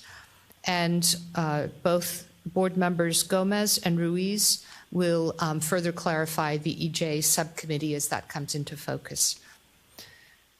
Sixth, on August 3rd, our esteemed chair will be appearing before the legislature and giving a report on the board's progress to date, responding to questions, no doubt. Seventh, on budget, our executive officer will assess the status of our meeting support contract, which is key to how we go forward with the public and how people can connect with us remotely, and whether we will need such support in the new state fiscal year. And she will my notes don't make sense to me, that you would you would entertain proposals from board members. And I thought, I wonder what I meant by that. So don't pay any attention to that. Anybody know? Do you have any public comment on what Alexis meant? Something that. Can you get closer to the microphone, please? I think it was something that Member Gomez had brought up about trying to utilize the fund for another contract for the metrics and matrix. I think that's what it was. That's what it was. Okay. Eighth, the motion passed to approve the timeline for the permit appeal process. As you saw in the materials for this meeting, we discussed the steps, and we plan to bring detailed principles as the basis for those regs to our September meeting for additional input. Ninth, board members got into greater detail about our areas of emphasis and brought updates. Board Member Gomez is planning a workshop with Ivana Cáceres, who is the Deputy Director of the Office of Environmental Equity, and on a workshop to gather more community info and input. Board Member Bhatia is leading our board's own strategic plan as well as performance metrics, and asked to meet with the DTSC senior management to understand the development of the department's strategic plan, and invited input from board members on the key areas. Board Member Ruiz gave us updates on her areas of interest, including the all-important permit appeal process, and our executive officer recapped the priority hiring, our July meeting, and as she so cleverly said, at least 30 other things. 10th, future fee setting. We received input and will look at the models. Board Member Gomez referenced the San Diego AQMD and the comments on the State Water Resources Control Board fee setting process, the importance of public engagement, and we as a board will work on that and support our chair in that area. And lastly, we had a motion to approve our upcoming meeting calendar: July 12th in Commerce, August 25th Sacramento, September 29th Bay Area, and November 15th either the Central Valley or the North Coast. And that's it, Madam Chair. Thank you for that. It's so great to have the summary. I know remediating the minutes is a major task, and having the summary action plans from you, Alexis, helps us, guides us, gets us going as soon as we leave here. I want to take a moment to draw your attention to the screen for those of you who are there at home and those of you who are here. This is the incredible staff that has been helping us. Our Spanish interpreters. I know we didn't give you a lot of work, but we really love that you're there, and we really hope that one of the things that we can do going forward is more outreach so that we do have more work for you. Our goal is to really have more work for you. So thank you to our Spanish interpreters as well as Victor on the call-in line. And the AV services by Cal Recycle, and then the incredible DTSC staff. I'm going to ask those of you, and you've got two incredible, Jessica, who just serves us every step of the way, has trained us on how to have a meeting. Thank you, Jessica, and Dion, and Patrice, and your whole team that make sure we have coffee and so much more. So we have been incredibly well supported, and we appreciate every single one of you. So I think unless someone has a pressing other comment that they want to make, I am going to look at Chuck, because I know he does. Okay. I just want to mention really quickly while you're walking up to the podium that I don't even know if this is a full comprehensive list of everyone who has had hands in this meeting. So I just want to throw that out there. Thank you. I really appreciate all the support from my DTSC colleagues and from all the other support folks that have assisted us in making this a successful meeting. Thank you. Thank you, Jessica. My apologies, Chuck White with Manette. I meant to ask this during the calendaring process, but all the meetings are going to be in-person meetings. I got that. Yes. But are you also going to have a remote attendance option on all those same meetings? They'll be webcast as they were today. Okay. With people having the option to call in. That's wanted to make sure. Okay. Thank you very much. Yes, absolutely. And to the 200 or so people that watch the webcast, I hope you'll send us more comments, email us. All that information is up there. And I think that's it. Can I have a motion to adjourn? This is Liz. Oh, this is Liz. I move to adjourn. Second, Alexis? Can you call the roll, please, Jessica? You don't need to. I don't need to roll, call the just, roll. if everyone would affirm by saying aye into their microphones. Aye. Aye. Okay, thank you all so much. Appreciate you. The meeting's adjourned. I guess I'm supposed to say that. Okay. Yeah? Okay.